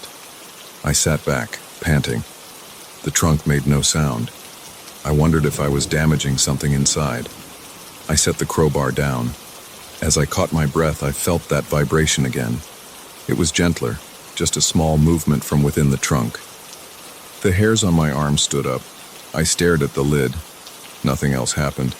I began to wonder if I should just call someone, maybe the police or a locksmith, but I felt embarrassed at the idea of calling the authorities for a trunk that might just contain old magazines. I decided to leave it alone again. I couldn't break the lock without more tools or maybe an electric saw. The thought of going through that much trouble made me feel sick with anxiety. I grabbed the hacksaw and the crowbar and climbed back down, switching off the light on my way out. My hands were shaking so badly, I almost dropped the tools. After that, I started hearing more knocking at random times. Sometimes it was midday, sometimes late at night. It always seemed to come in sets of 2 or 3 knocks, or a single scrape that made my skin crawl. I tried to ignore it, but each time I heard a sound, I'd freeze. My heart would pound. and my stomach would tighten. I could feel the panic creeping over me. The more I heard it, the more I regretted not hauling the trunk outside and smashing it to pieces. But every time I pictured doing that, I also imagined what I'd find once I broke it open. That thought kept me stuck. I was terrified of seeing inside that trunk. One morning, I walked into the upstairs hallway and noticed a small crack forming in the attic ceiling. It ran in a short diagonal line. I reached up to touch it. A bit of plaster dust flaked off on my fingertip. My chest felt heavy. I wondered if the trunk was shifting its weight or if it had started causing pressure on the floorboards. My father had warned me that the attic floor wasn't the strongest. He used to keep only lightweight boxes up there, but for some reason he left that massive trunk behind when he moved. Now it was sitting in one spot, making me question everything. I felt sweat beading on my forehead. I went down to the living room, trying to calm myself with some coffee. The entire time I drank it, my hand shook, and I spilled a few drops on the table. I decided to get rid of the trunk. I didn't care what was inside anymore. I didn't care if it was a family heirloom or a stash of worthless papers. I wanted it gone. I found a couple of thick rope lengths in the garage, thinking I could tie them around the trunk and try to drag it to the ladder, then lower it somehow. But it felt impossible to do alone. I needed a friend or two to help. But I also didn't want to explain why the trunk was so scary. I was embarrassed. I imagined telling them, "Yeah, I think something's banging around inside." They'd think I was losing my mind or acting paranoid. So I spent the next few days looking for a local hauling service. I found one, but then I hesitated to call. I didn't know if they'd just toss it in the back of a truck or want to open it first. My nerves were shot. Each day I paced around the house waiting for the next scrape or thump. It always came. Sometimes it was soft, sometimes loud. Sometimes the trunk seemed to vibrate for several seconds before going quiet. Each time my body tensed up, and I felt goosebumps on my neck. Last night I almost slept in my car. Around midnight I heard 3 loud knocks in a row, like hammer blows from inside the attic. They rattled the ceiling. I grabbed a baseball bat and stood in the hallway staring up at the attic door. My pulse raced. The knocks stopped and I stood there, bat in hand, for almost 5 minutes. My mouth felt dry, and my eyes burned from not blinking. Eventually, I went back to bed, but lay there wide awake until morning. Now I'm sitting at the kitchen table with my laptop open, writing down what happened. I'm still shaking. I can hear the occasional scrape from upstairs. My muscles are tense and my scalp feels tight. Every time I sense a vibration, I grip the edge of the table and breathe fast. I keep telling myself to call someone, anyone, but I can't bring myself to do it. I'm not sure why. Maybe it's the fear of looking foolish. Maybe it's the fear of the unknown. The trunk is still up there, locked, rusted, and heavy. I don't know what's inside. I'm not even sure I want to know. But every time the house goes quiet, I pick up faint sounds from above, and I feel that mild shaking coming through the ceiling. I regret not taking that trunk to the curb the day my father left it here. I regret not cutting the lock off when I first had the chance. Now I'm stuck with it. I'm stuck with the noises, the vibration, and my own dread. I can't think about anything else. My father's trunk won't let me. I'm just sitting here, listening. My heart won't stop thumping and I can't relax. I feel like any moment now the trunk will start knocking harder and I'll jump out of my seat. I can't block it out. I don't know how much longer I can stand this. I don't see a solution that doesn't involve risking whatever's inside, but I can't live with these sounds either. Every time I hear one, I feel a chill run down my arms and my stomach twists in knots. My skin feels clammy and I start sweating all over again. I'm not sleeping well and I'm always jumpy. I still don't know what I'm going to do about this trunk. I keep thinking about using the hacksaw again or maybe renting a heavy-duty bolt cutter, but something holds me back. My body seizes up and I can't move forward with the plan. The noises won't stop. They never last long, but they're always strong enough to send my pulse skyrocketing. And each time I hear them, I hate this trunk more and more. I hate that I didn't throw it out years ago. Now I'm caught in this cycle of waiting, fearing, and imagining the worst, and I can't bring myself to do anything definite about it. So I sit here, and I listen, and I hope that somehow this will end. But deep down, I know it won't. Not until I face whatever is locked inside. And at this point, I'm not sure I'll ever be ready.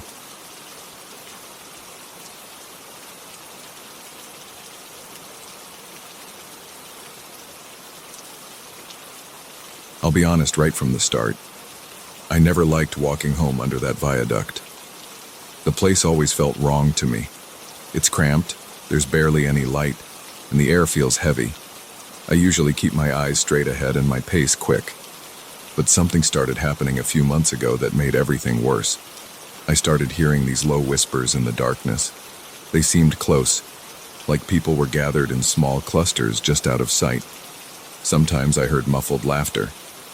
Other times I could swear someone said my name.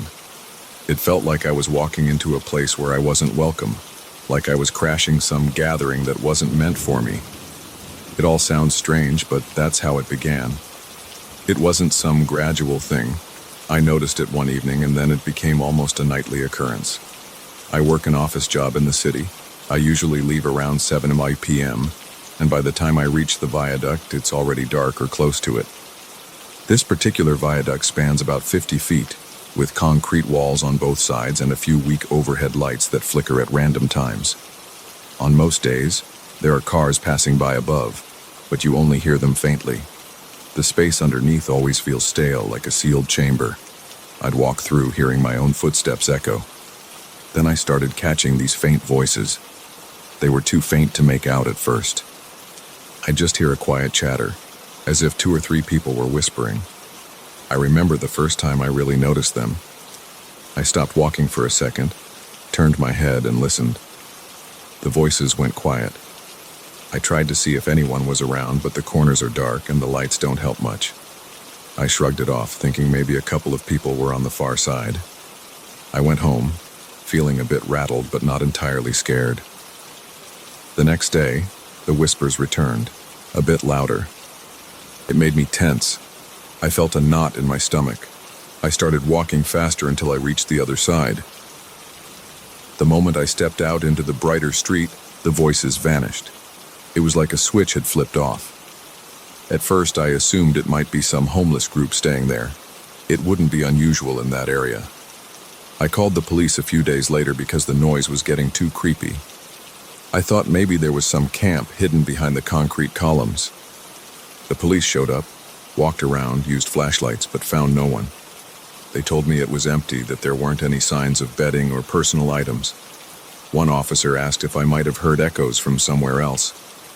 I didn't want to argue, so I just nodded. They left, and I had a weird feeling in my chest. My heart was thumping. I felt a bit foolish for calling them.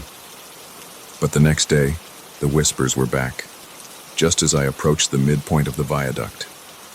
By then I was really on edge. I tried wearing headphones to block out the noise. That worked for a few days, or at least I thought it did. But one night, even with music playing, I heard these faint murmurs underneath the sound. I pulled out one earbud, and the whispers were still there, echoing off the walls. My body tensed up. I felt sweat on my forehead. I was breathing faster. My mind raced with questions. Who are these people? What do they want? Why do they keep saying my name? Because by that point, I was sure I heard my name a few times, like someone going, "Psst. Hey, Mark." I started dreading my walk home. A few times I considered taking a different route, but that would add another 20 minutes to my trip. I kept telling myself I was being paranoid, that it was probably just random noise echoing from somewhere else. But it always felt too close, too specific. The worst part was the laughter. It was never loud. It was like a soft chuckle that made the hair on my arm stand up. It felt like these whispers were mocking me or inviting me into something I couldn't see. One night I decided I had to check for myself. I left work a bit earlier, trying to beat the darkness. When I got to the viaduct, it was still dim. There was this gloomy light slipping in from the setting sun, but it wasn't enough to illuminate the corners. The place smelled like damp concrete and car exhaust. I walked slowly, peering around with my phone's flashlight. My heart was pounding in my ears. I looked behind the pillars and scanned the walls. Nothing. I couldn't see any signs of life. But I felt something. It was like the air pressed against my skin. It felt colder than usual, and I noticed goosebumps on my arms.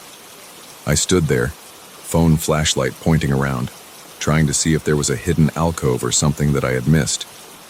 The walls were solid, covered in random graffiti tags. My own footsteps echoed back at me. The overhead light flickered once or twice.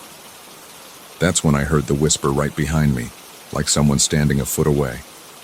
It was a soft, hushed voice. It sounded like Mark. I spun around so fast I almost dropped my phone. There was no one there.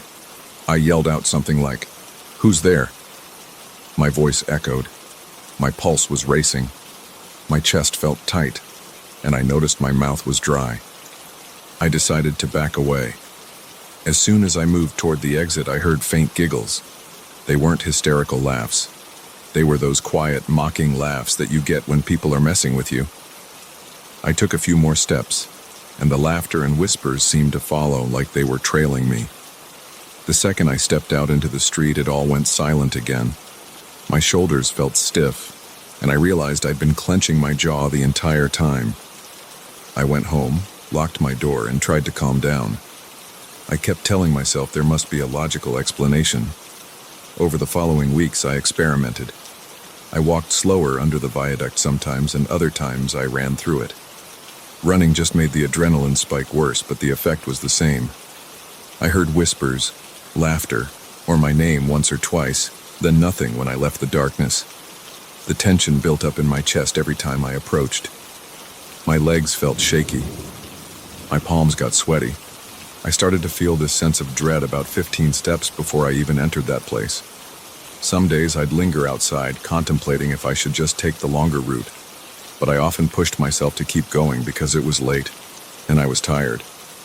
I tried filming with my phone one night, hoping to capture some evidence. I held my phone up, recording video with the flashlight on. I walked at a normal pace. I heard the whispers, clear as day. They were all around me like a quiet crowd. My heart was in my throat, but I kept moving forward. I didn't say anything, but inside I was thinking, I'm going to prove you're real.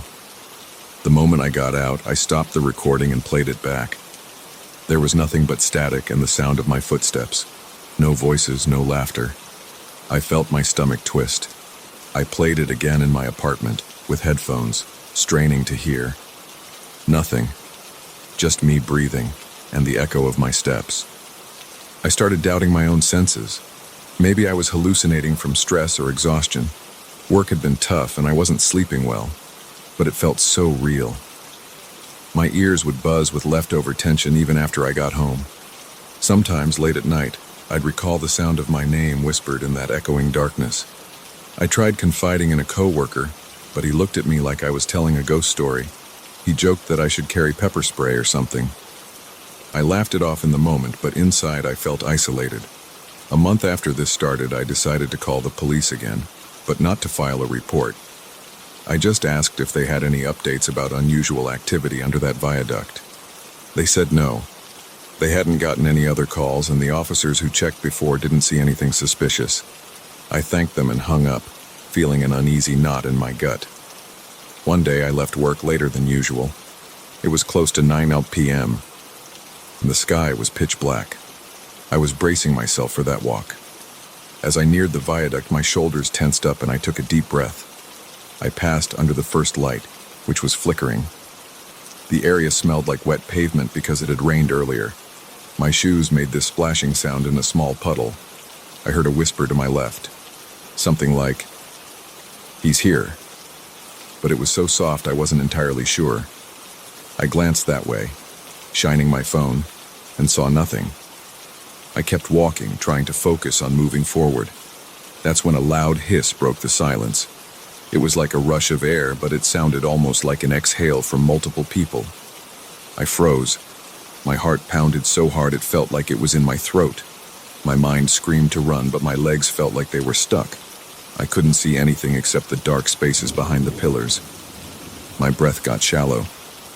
I muttered, "What do you want?" My voice echoed back at me, sounding shaky. There was no immediate answer, just a distant chuckle. Then I took a step forward, and as soon as I did, I heard my name again, much clearer than before. Mark. I bolted. My feet splashed in the puddles, and I rushed out into the open streetlight on the other side. As usual, the second I emerged, everything went silent. My chest was heaving, and I felt my hands trembling. A few people walked by, giving me strange looks. I tried to compose myself and walked the remaining few blocks to my apartment. I kept looking over my shoulder, expecting something or someone to come out of the darkness behind me, but no one ever did. I started wondering if I should change my schedule, maybe request to leave while it's still daylight, but work doesn't really allow that flexibility.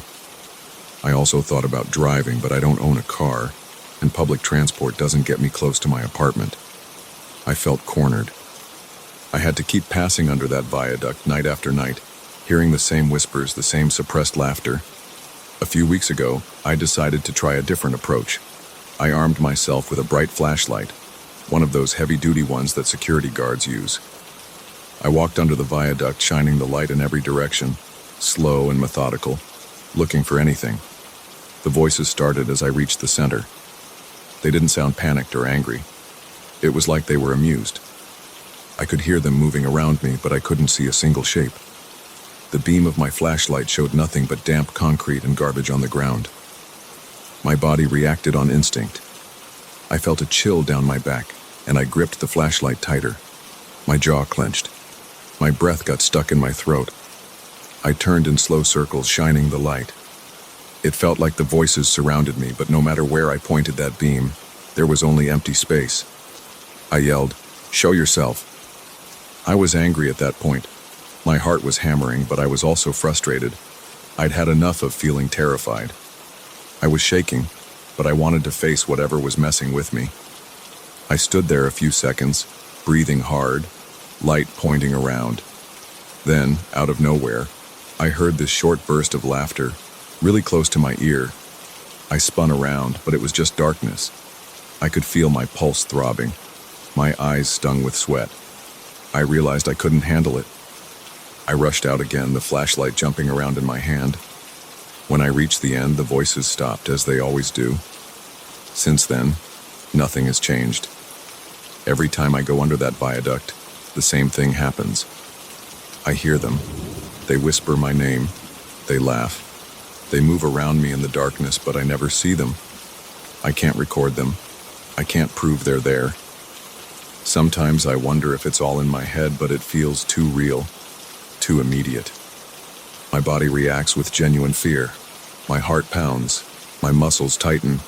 My stomach turns. I can't imagine this level of stress being a simple trick of the mind.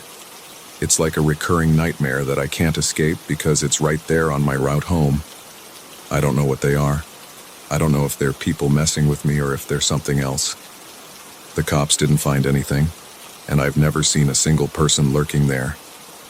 But the voices are consistent. They always greet me in that same mocking way. It's like I'm intruding on a private gathering. The moment I leave that shadowed area, it's gone, like I stepped out of another world. I still don't have an answer. Every night, I grit my teeth, walk quickly, and try not to show fear. Most times, my chest feels tight and my eyes dart around. I keep my flashlight or my phone ready, but it never helps me see anything. The air still feels heavier under there, and the voices still sound exactly the same. They mutter and whisper, and sometimes they laugh. On rare nights, they call me by name. My legs always shake when that happens, and my breath comes in short bursts. When I finally reach my apartment, I sit down for a few minutes, trying to relax. My heart eventually settles, but the memory of those voices sticks around. It's not something I can forget easily. I haven't told many people about this. Most folks would think I'm crazy or making up stories, but this is what I deal with. It's real to me. I feel it. I hear it.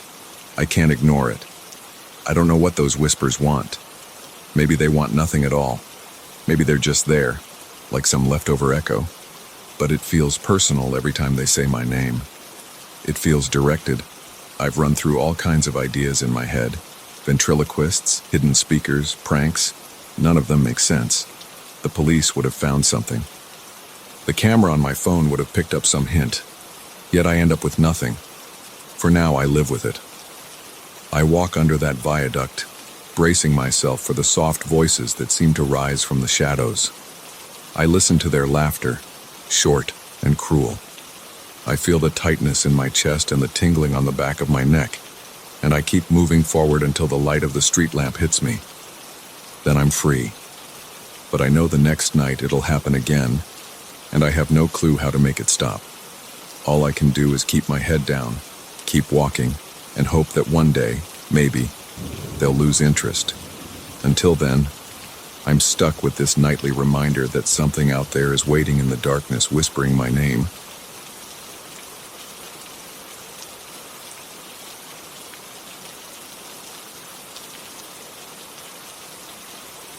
I've always been a light sleeper, so it didn't take much to push me toward installing a chain on my front door.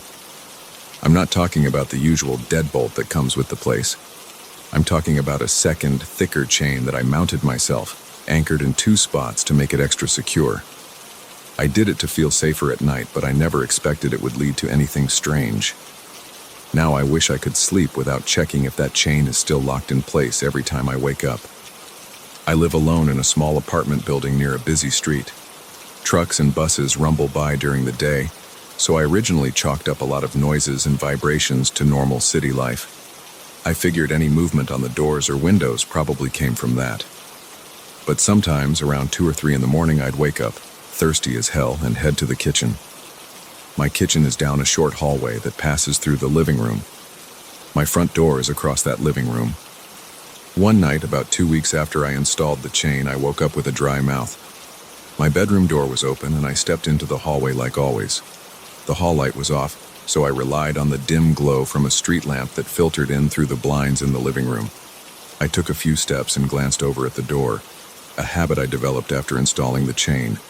I saw it swing lightly, just a small movement, but the chain itself was shaking like something had touched it. I froze. At first, I tried to figure out if maybe I'd bumped into something that caused a vibration. My heart thudded, but I couldn't see anything. Nothing had bumped the door.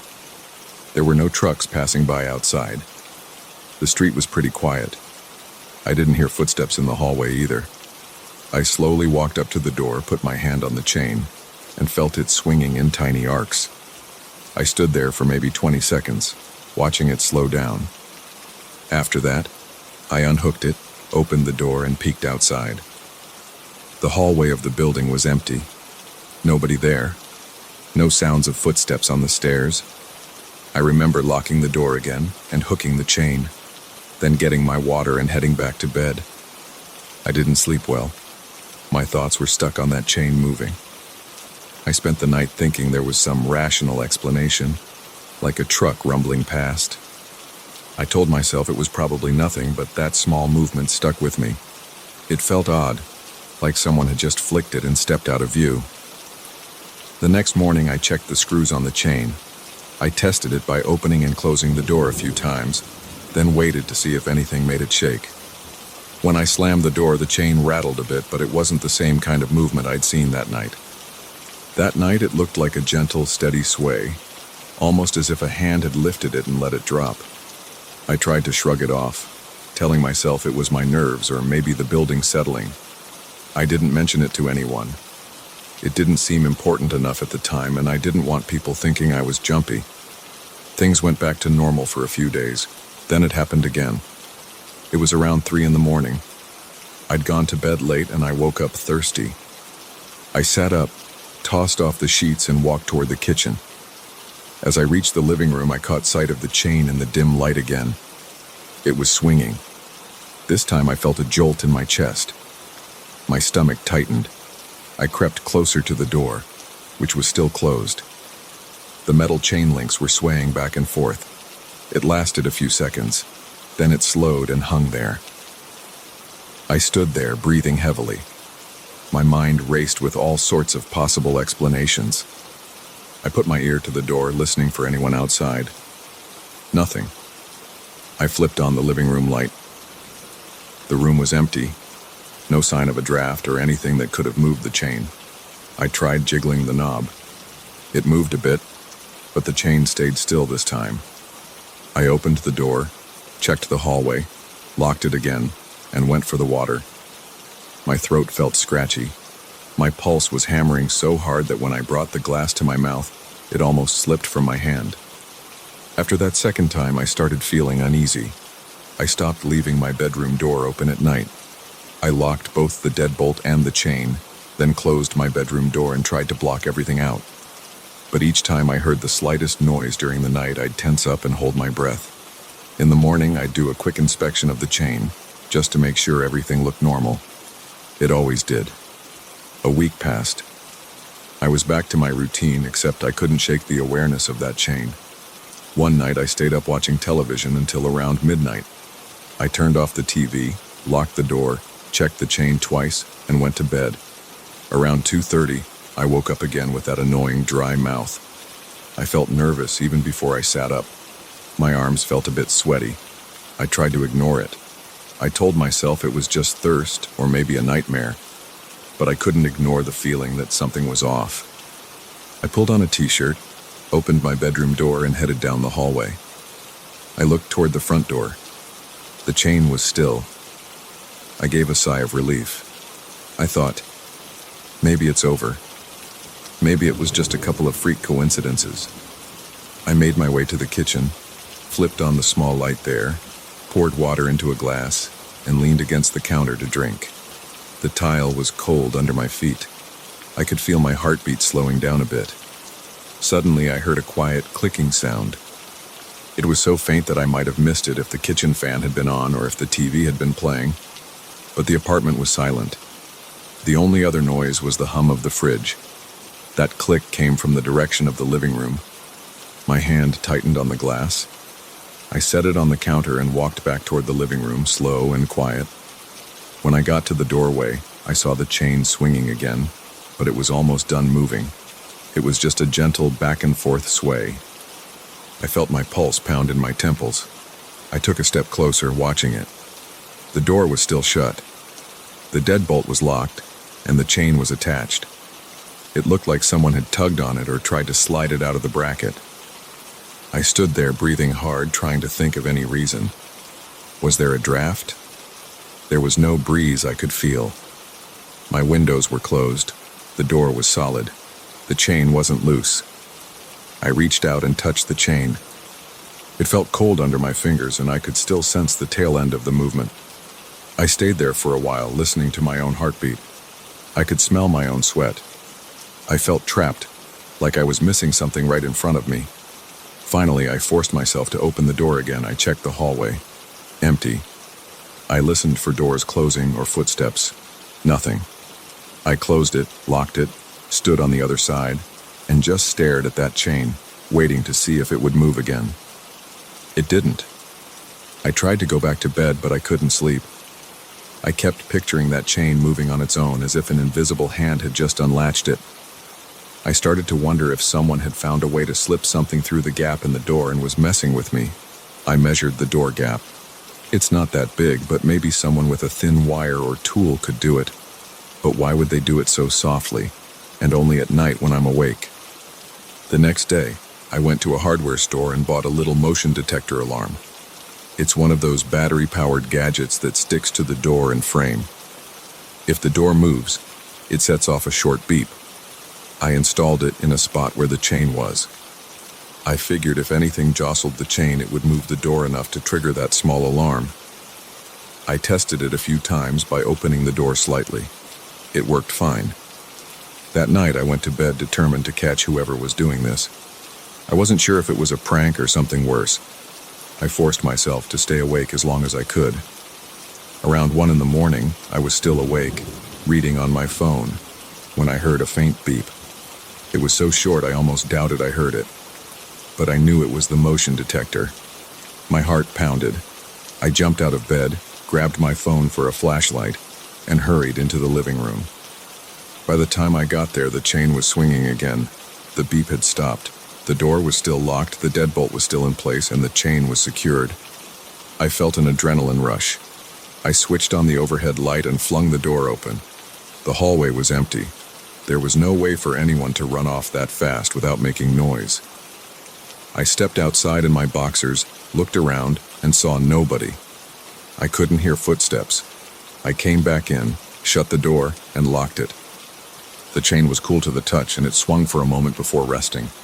I tried to test the motion detector. It was still on, still functioning, but it hadn't kept beeping because the door had only moved for a fraction of a second. I spent the rest of the night on the couch with the lights on, phone in hand. I kept expecting to hear that beep again or see the chain jerk, but nothing else happened before sunrise. The next morning, I took the chain off the door to inspect it. I couldn't find any defect or trick mechanism. I checked the door frame, the hinges, everything, all normal. I reinstalled the chain, making sure it was nice and tight. I even added an extra screw, hoping to eliminate any possible looseness. Then I tested the chain's movement with the door shut. It hardly moved at all when I banged on the door. It rattled, but it didn't swing in those smooth arcs I'd been seeing. That night I decided to try recording video. I set up my phone on a small shelf facing the door. I turned down the lights and left my phone filming. I went to bed but left the bedroom door cracked open a bit so I could hear if the alarm went off or if anything else made a noise. It took me a while to drift off. Every little creak made me jump, but eventually, I must have dozed off. I woke up around 3 in the morning. The apartment felt very still. I reached over to my nightstand to check the phone feed, then I realized my phone wasn't there. It was still in the living room recording, so I got up and went to check if I still had storage space or if the battery had died. I walked into the living room, and my phone was still propped up, but the screen was dark because it had been recording with the screen off. I was about to tap it when I noticed the chain. It wasn't moving. Everything looked normal. I stopped the recording and played it back, skipping through the footage at high speed to see if I caught anything. Most of it was just me walking out of frame, then silence. Then, about an hour and a half later, the chain started to sway back and forth on the screen. The door didn't open. Nothing else moved. I rewound that part several times. There was no cause on camera. I couldn't see any object touching the chain or the doorknob. It just started swinging slowly, almost like a pendulum, then it slowed and stopped. That was it. No alarm beep, no footsteps. I felt the hair on my arm stand up. I watched it again, searching the footage for any sign of light from the hallway or a shadow. Nothing. I shut off the phone, set it on the coffee table, and rubbed my face. I felt sweat on my forehead. My stomach churned. I felt a deep sense of frustration because I still didn't have a concrete answer. Now every time I walk past that door at night, my eyes lock onto that chain.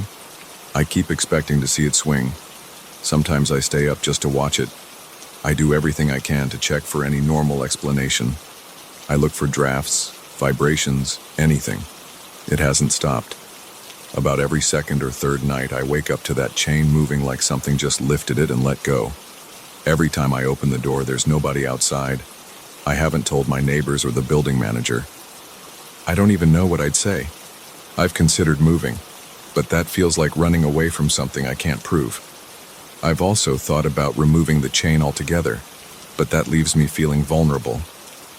At least with it, I know it's there, and I can see if it moves. Without it, I'd be left wondering if something's coming in or out without me noticing at all.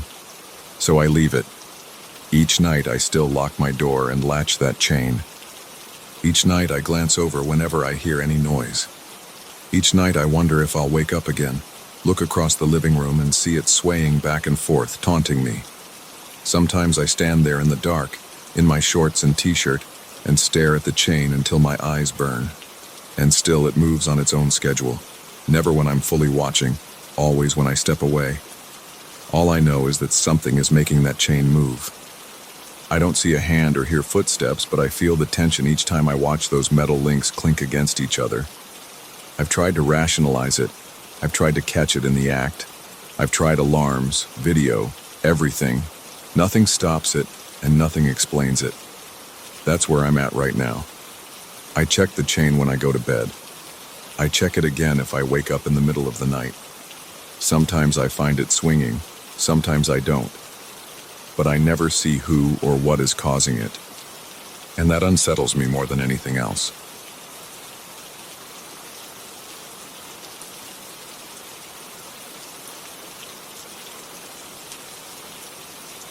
I still feel my stomach tighten when I remember that night. It was raining hard, and I just wanted to get home. My shift had ended late, and my usual bus wasn't running on time because of some route change. I was soaked by the time I spotted a taxi pulled up near the curb under a flickering street lamp. I didn't think twice. I walked toward it, opened the rear door, and slid inside. That was the start of the most unsettling ride I've ever experienced.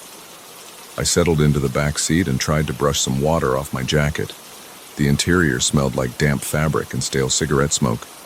The seat felt cold, and I noticed a dark partition between me and the front. The glass was tinted, or maybe there was some film on it. I couldn't see the driver clearly. I only saw a faint outline of a head and shoulders. I cleared my throat. "Hey, can you take me to Oakwood Avenue, Building 14?" I said. My voice sounded louder than usual in that confined space. The figure in the front gave a small nod. I heard the sound of the engine revving lightly, and the taxi pulled away from the curb. I leaned back, trying to relax, but something felt off. The driver didn't say a word. No greeting, no question, no confirmation, nothing. I told myself I was just tired and on edge because of the rain. I looked out the window at the sheets of water sliding down the glass. The city lights looked blurry and distant. My heart was still pounding a little from running through the downpour. I tried to calm my breathing. I didn't hear any radio playing. Usually cab drivers have something on, music or talk radio.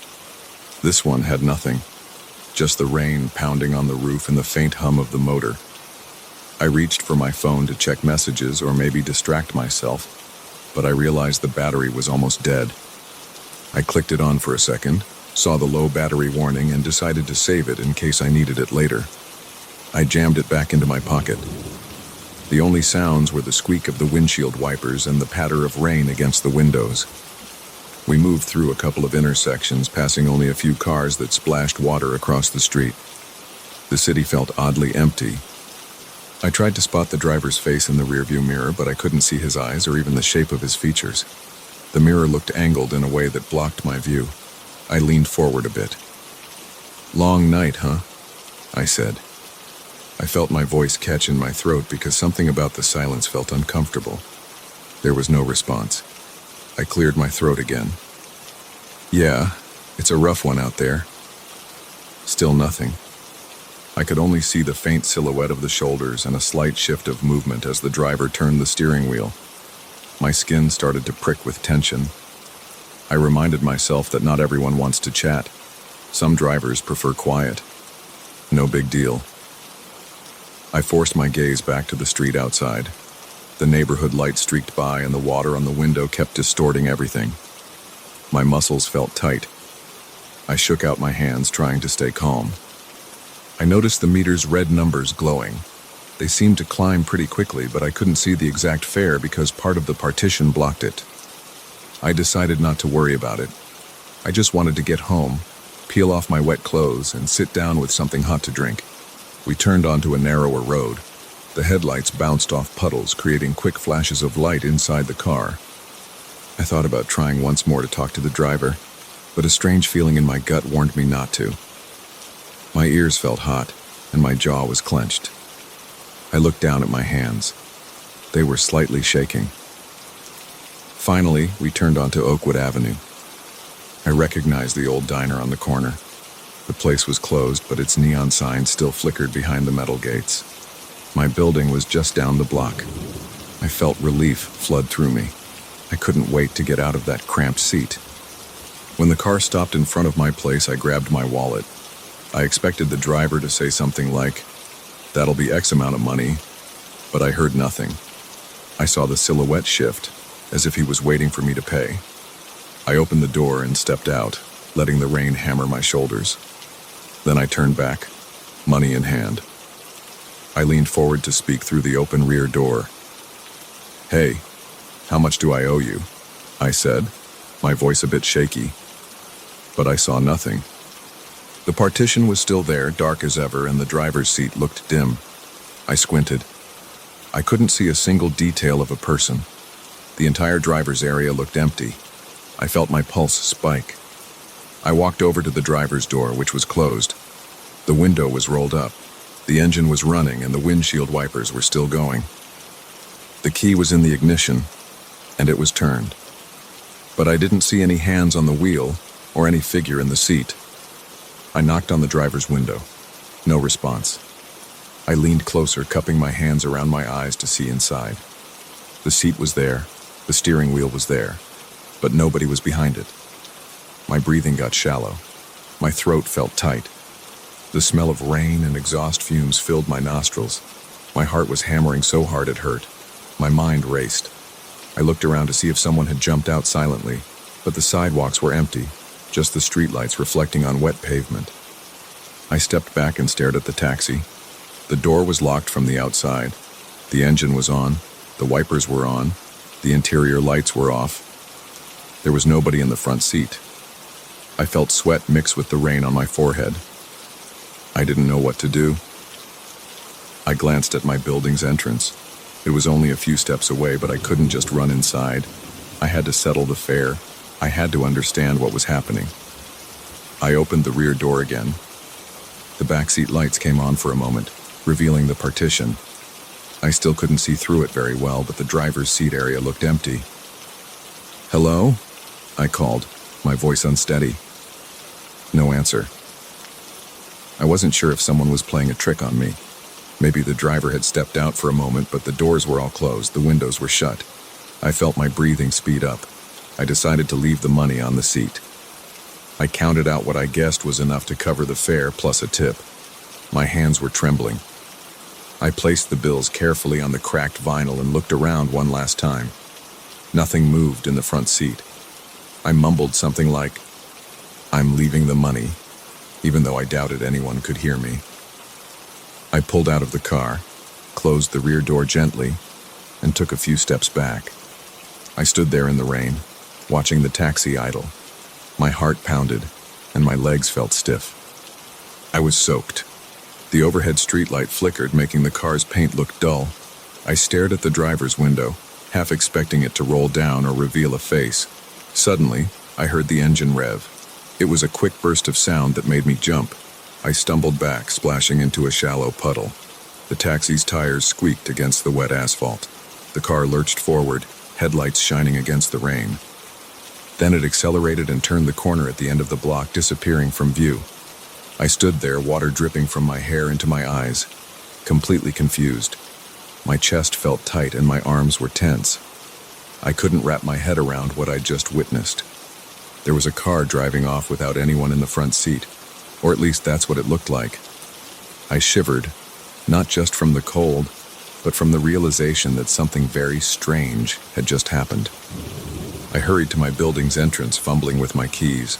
My hands wouldn't stop shaking. I kept looking over my shoulder, half expecting to see the taxi come back or park somewhere nearby. But the street was empty except for a few parked cars and the flickering neon sign of the closed diner. The rain kept coming down in heavy sheets. When I finally got my keys into the lock and stepped inside, the hallway light felt harsh on my eyes. My clothes were dripping water on the tile floor. I took a moment to gather my thoughts. I looked at my phone. The battery was almost dead, but I managed to turn on the screen for a second. No messages, no missed calls, nothing. I stood there trying to decide if I should call the police or at least call a friend to tell them what had happened. But the phone died before I could think of what to say. I climbed the stairs to my apartment and unlocked the door. My place was dark and quiet.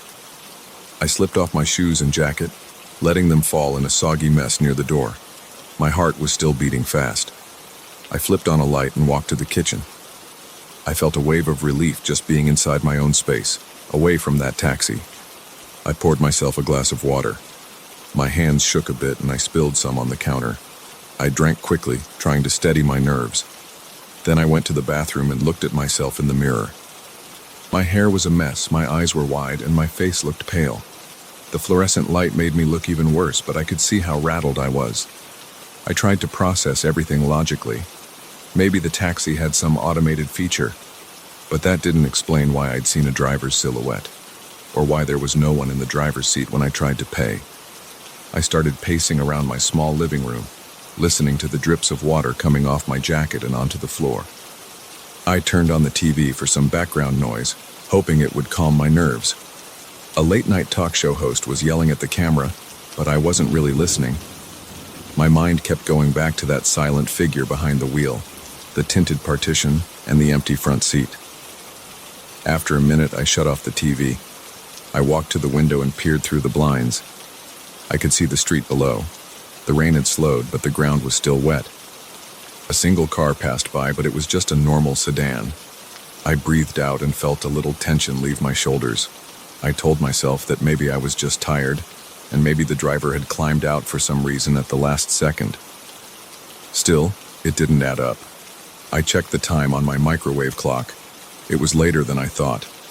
I considered calling the local taxi company, but I didn't have the number on hand, and my phone was dead. I decided it might be better to wait until the morning to figure things out.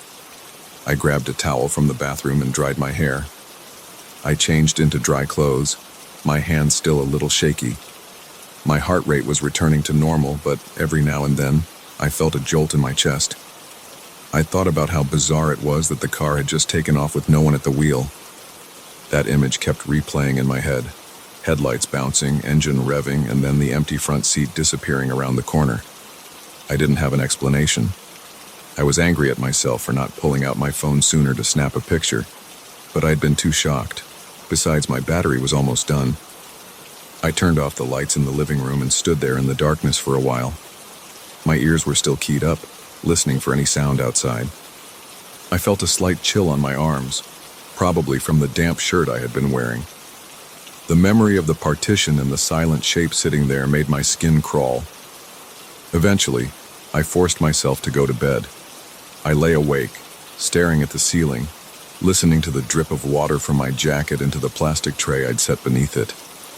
I replayed every detail of the ride, from stepping into the taxi to watching it vanish at the end of my street. My mind kept looking for some normal explanation, but I couldn't find one. My body felt heavy with exhaustion, and my eyes burned from lack of sleep. Still, I couldn't rest easily. I must have dozed off because I woke up to the gray light of morning. My body ached and my mouth felt dry.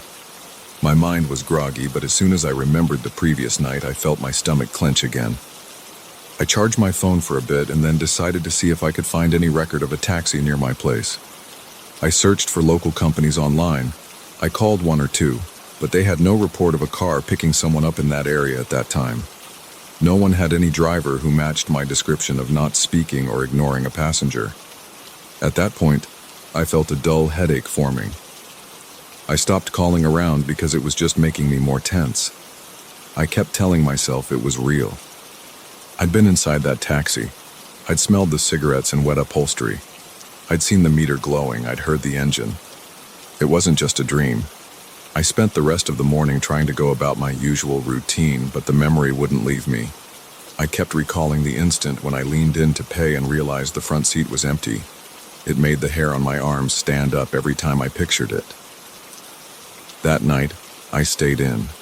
I didn't want to deal with any late-night rides. I ordered food for delivery and made sure to meet the driver downstairs where it was well lit and normal. I felt a faint surge of anxiety when I saw headlights approach, but it was just a regular delivery person in a small hatchback. Everything was normal. Still, my thoughts kept drifting back to that taxi. I don't have a final explanation for what happened. I never heard a follow-up story on the news about some driverless cab roaming around. There weren't any police reports about a runaway taxi with no driver. As far as I know, no one else has had the same experience. But it happened to me. I was there, inside that car, listening to the rain, feeling the chill in the air, and seeing that silhouette in the front seat. All I know is that the partition was dark, and the driver didn't speak a word. When I got out to pay, there was nobody there. The engine was still running, and the keys were in the ignition. I left the money on the back seat, Then I saw that empty vehicle speed off into the night, turning the corner and vanishing from sight. I still can't shake the uneasy feeling that settled into my chest. It was the most disturbing ride of my life, and I doubt I'll ever step into a taxi again without thinking about it.